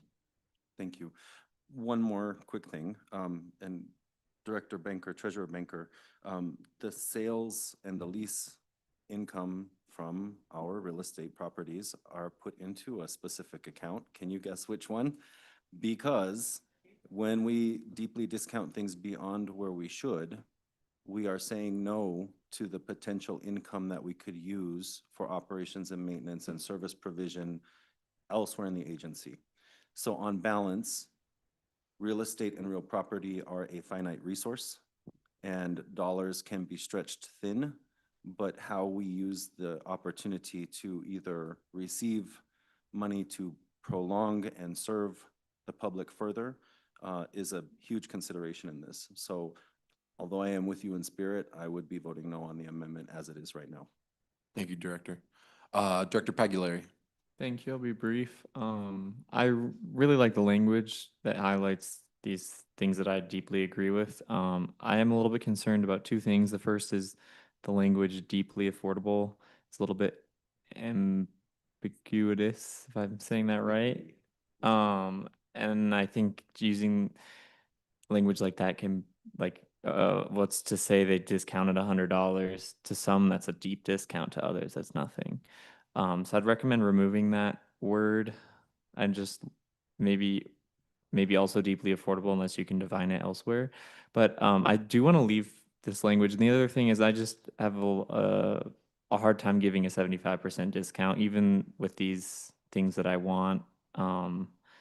And perhaps that this is a really limited circumstance that we'd give 75%, but this is our property, and I really have would like to see it sold for the highest value to benefit all. Thank you. Thank you, Director. Treasurer Banker. Just a quick question. Some of these surplus properties that we're talking about, we are not including our current park and rides, correct? Would be excess land perhaps around a park and ride, but not one of our park and rides. Just clarification. Ms. Brady. Thank you. So this policy is aimed at transit-oriented development. So property that RTD owns at transit stations or near high-frequency transit. Excess property and surplus property are definable terms that, perhaps Michelle could help us with, but those are distinctive properties that the board has named to be excess and surplus. And so I just want to separate that from a park and ride. A park and ride is certainly not excess or surplus. It may have underutilized land. It may have a large drainage area that is part of the park and ride. But not every development that we would consider on a park and ride would remove parking, if that's getting more to your question. Okay, yes. Secretary Nicholson? I actually have some questions for Ms. Brady. So first off, Director Pagliari raised the concern about the term deep affordability. I think you and I know what that means, but maybe the rest of the board doesn't, given it's a term of art. Can you elaborate on what that's referring to? Ms. Brady? Sure, yes. Deep affordability is a term in the affordable housing network that means generally 30 to 40% of AMI. It is squishy, I think, still, but generally it's understood to mean 30 to 40%. Secretary? So second question, I've heard a couple of concerns about 75% as a discount. I was hoping maybe you could speak to because I mentioned it a little bit, but as someone who's an expert in the space, and I will say you and I worked pretty closely together on this language and went back and forth. You did a meeting with me, so this isn't just something that I wrote myself. This is something that got vetted pretty heavily by staff. What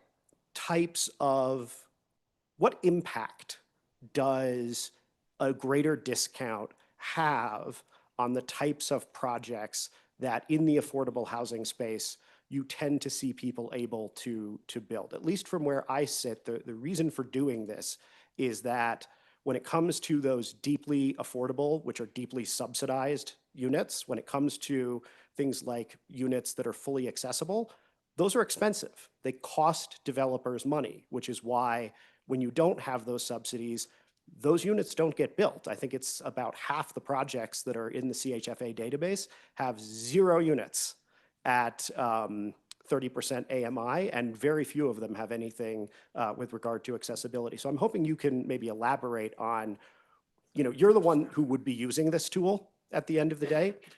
How do you see it coming in handy with regard to what you're able to do? And then I have one last follow-up. Ms. Brady? You're not. Thank you.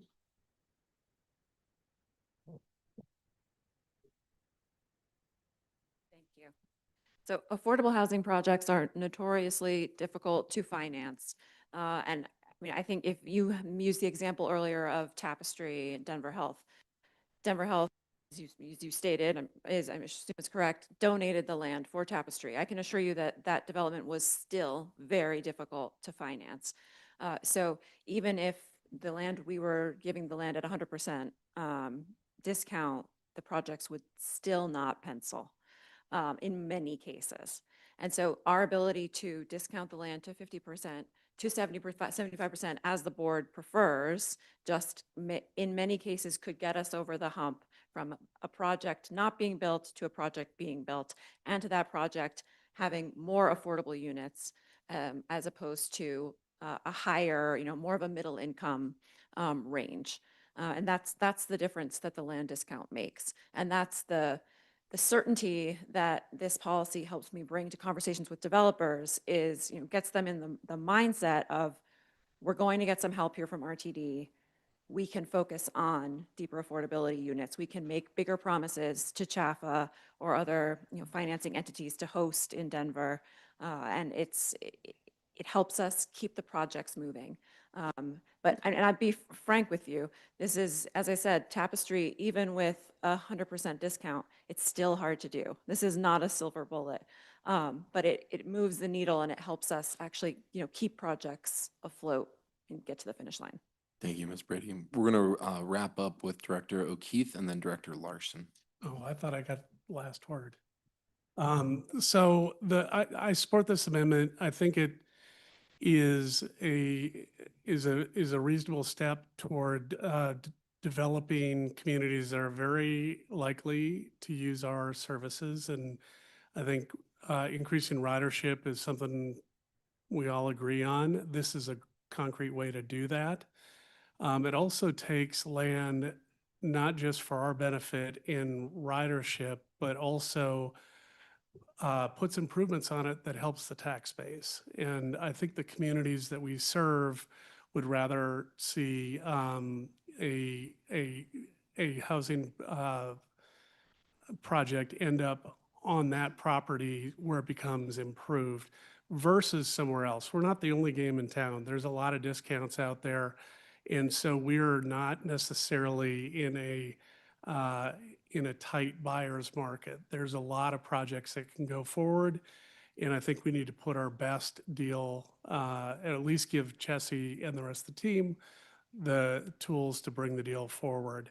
I do want to put one plug in. We talked about it. I don't think ground leases are the best tool in Colorado. First of all, it's not as common as other places in the world. And the other thing is, toward the end of your ground lease, no matter how long you make it, the property will fall into disrepair. They are not going to put money into physical facilities that are going to roll off their books. So for that reason, I like the discount's great, and I love a sale versus a ground lease, and I know you'll keep that in mind as we go forward. And anyway, that's another argument in favor of that tactic. Director Larson? Thank you. I'm going to be a no vote on this. I don't agree with our transit-oriented development policy as it is right now. I don't agree with the goal of trying to provide affordable housing or encourage it, incentivize it. I think we should be focused on trying to increase ridership. If we want to provide discounts on our land, we should provide them with the goal in mind of increasing the number of people that can live on the property, whatever is developed, and the amount of traffic that is on the property. So I'm a no on this.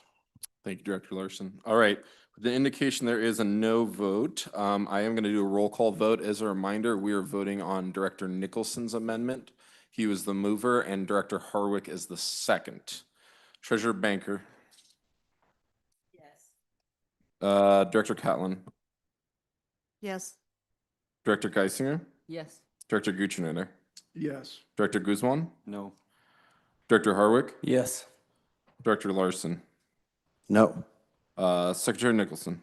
Yes. First Vice Chair O'Keefe. Yes. Director Pagliari. Yes. Director Ruscia. Sorry, no. And finally, Second Vice Chair Whitmore. Yes. Okay. And I am a yes. That amendment will pass 10, 2, excuse me, 10, 3, and 2.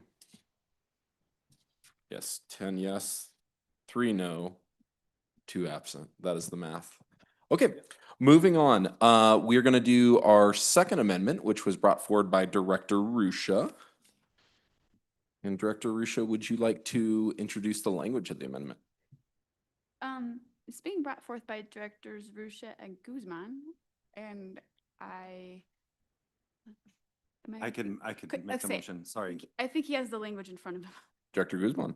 Thank you, Mr. Chair. We would like to make a motion to add the language to the end of this policy that says, additionally, no project will be eligible for any discounts unless it complies with the greater of the following. 5% of all units are accessible to persons with mobility disabilities, and an additional 2% of all units are accessible to persons with hearing or visual disabilities. Or 2, current U.S. Department of Housing Urban Development accessibility requirements. Do we have a second? We have Ruscia's second. Mr. Kroll, I'm sorry. Just to clarify, Director Guzman, as I understood you reading that into the record, the highlighted portion above would be deleted and is not included in your motion, correct? Correct. Correct. So the language we see, this would substitute the language. Okay, perfect. Simplifying it to the bare minimum to get this done. Director Risha? I was happy to speak to the motion, but I wasn't sure if I'm tired. Is that okay? Mhm. Okay. I got Guzman as the mover and Risha as the second, and we're up for a conversation. Okay. You're up, Director Risha. Thank you, sir. Okay, so just for everyone's edification, we struck the first sentence. It was a two-sentence amendment, just recognizing that we didn't have full staff concurrence on the first sentence, which would have applied this accessibility minimum to market rate housing. And sometimes you shoot for the stars and land on the moon. The second sentence, which just applies the HUD requirement to affordable housing, we did get staff concurrence. So that's just that was the context behind that. I sent out like a Q&A, kind of like a frequently asked questions in anticipation of some questions. So I'm happy to entertain any, or we can address them. I will say that we worked for 3 weeks and some change on this with housing advocates and folks who had worked in the space, and people who had worked at Jaffa and at the state level on similar policy, and advocacy organizations, and then staff and legal. So I mean, just I'm sorry, I am tired. To in case anybody has any questions about what this is, I think just simplify it and say that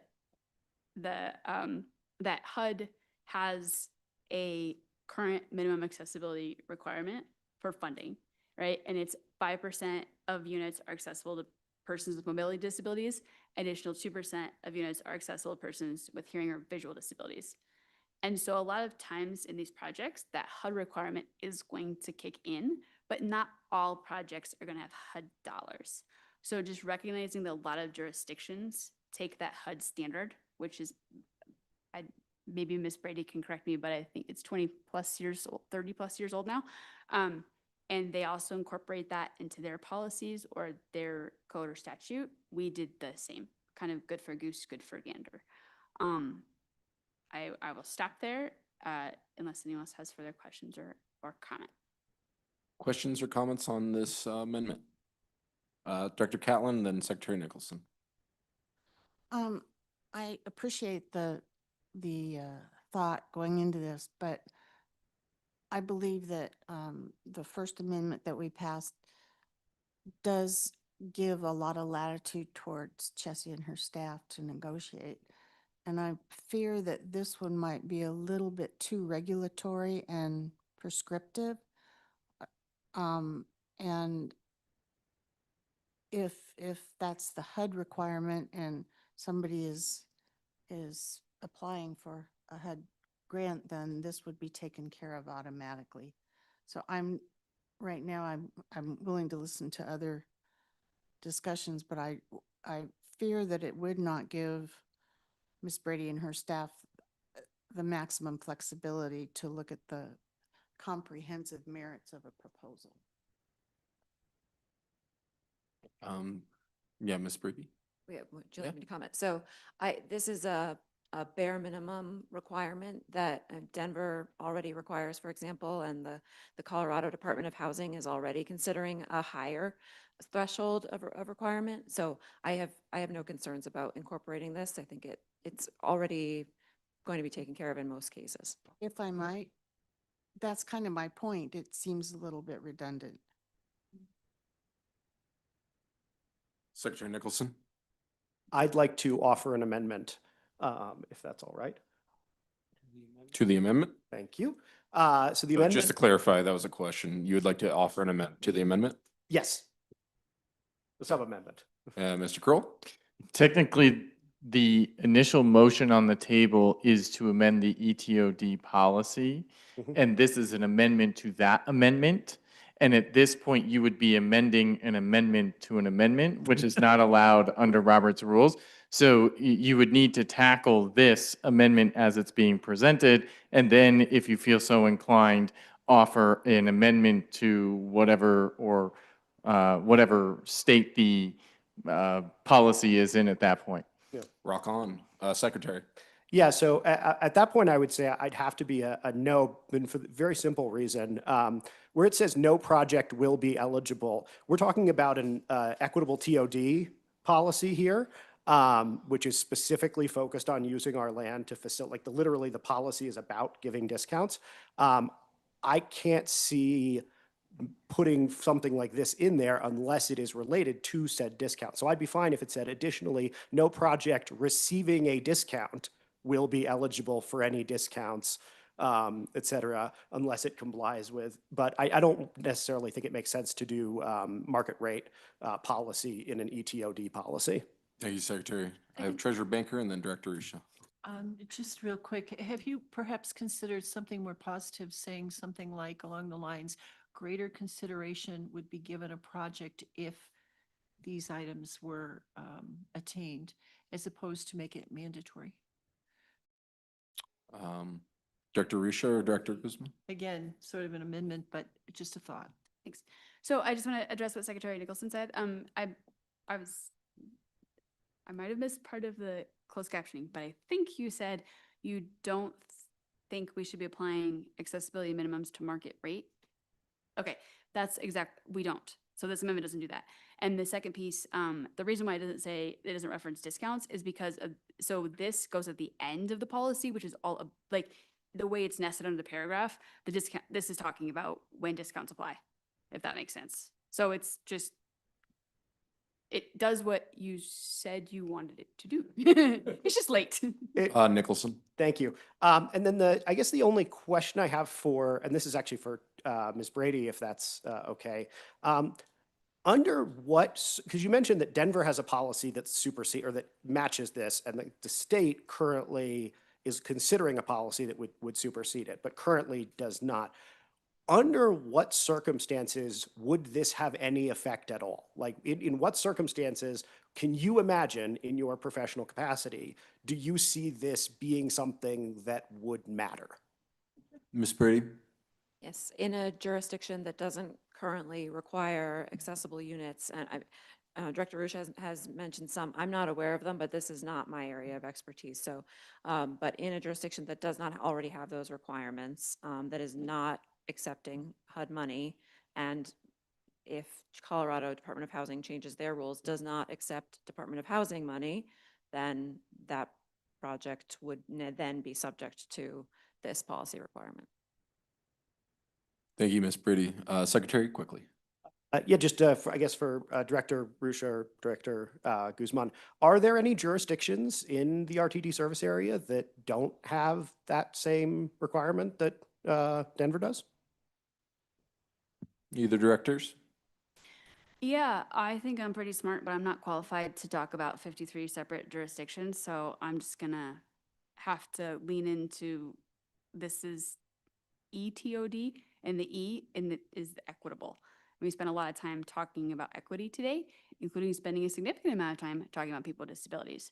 And so just again, recognizing that the HUD requirement is about equity and not excluding people on the basis of disability from accessing affordable housing, because the Fair Housing Act, the ADA, and other areas of anti-discrimination law, including state law, don't effectively cover that aspect.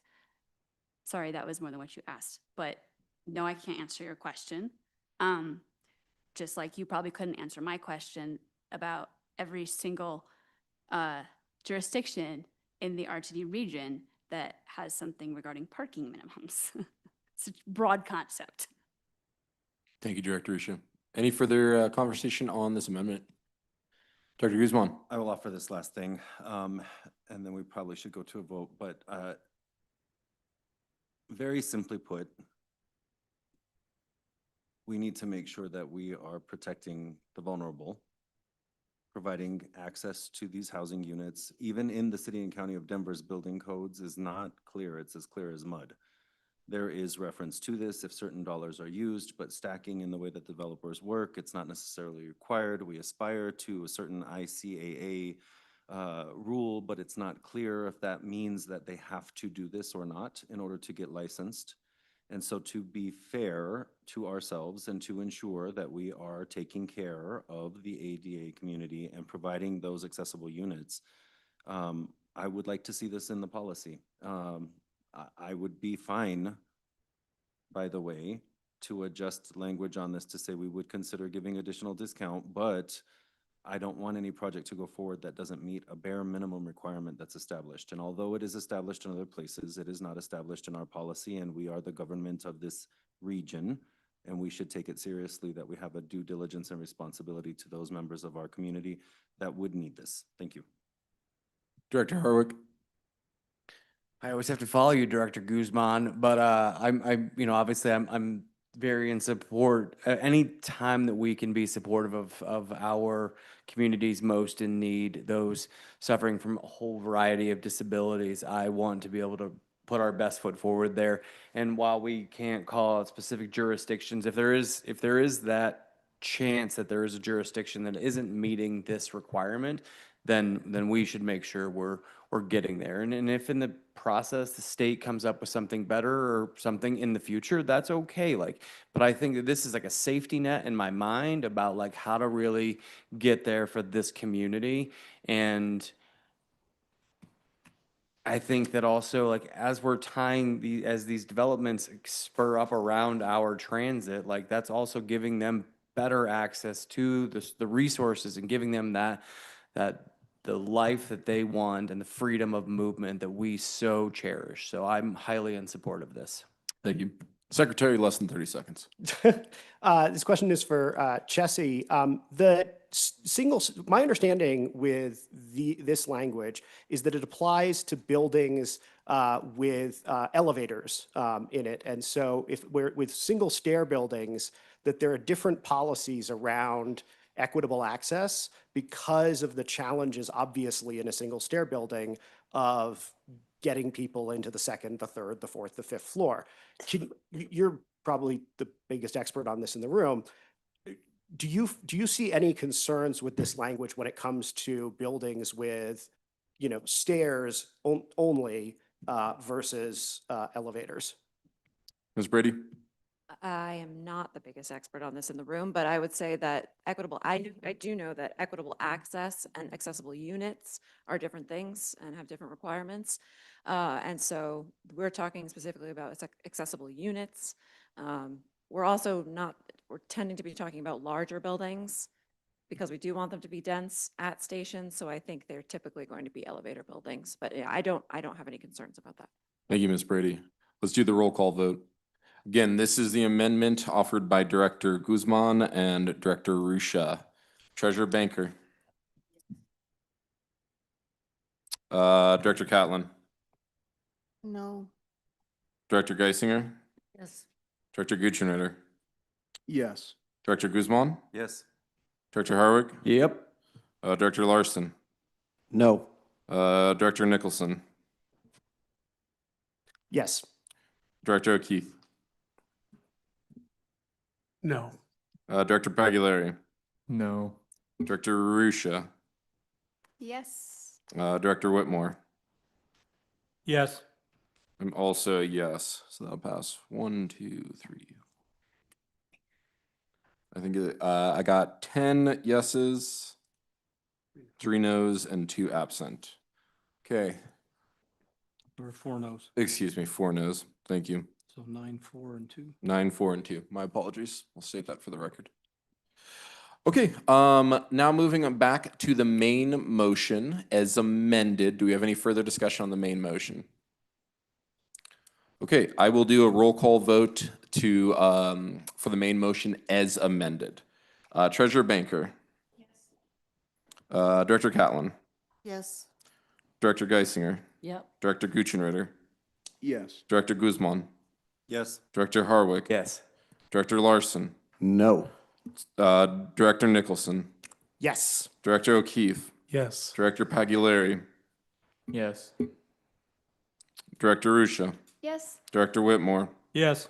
I'm also yes. It will pass 12 yes, 1 no, 2 absent. Thank you.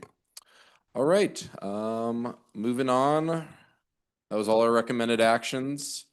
Board of Director activities. I think you're all good on that. Other matters?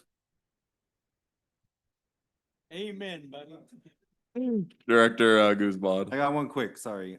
Thank you, Mr. Chair, for approving the travel consideration for lodging and assistance to go to the NTI public engagement course in Florida.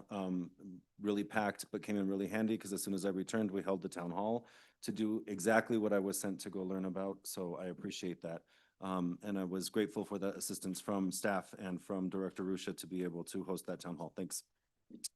Secretary, thank you, Director Guzman. Secretary Nicholson. I just wanted to flag that this weekend is the reopening of downtown celebration on Saturday and Sunday. So if you like RTD, please come take it to downtown and enjoy our lovely food and all the other cool stuff. Most of the mall is back and running, and we're very excited about it. So, Any other matters? Okay, I got a quick one. It's only going to take 19 minutes. Just joking. My only other matter is please make sure that you directors fill out that form that was due last week, extended to Monday morning. Please make sure you guys take care of that. With that, the survey, thank you. With that being said, do I have a motion to adjourn? Director Rusha. Second. And a second from Gutierrez. You guys all have a lovely night. Thank you all for your patience.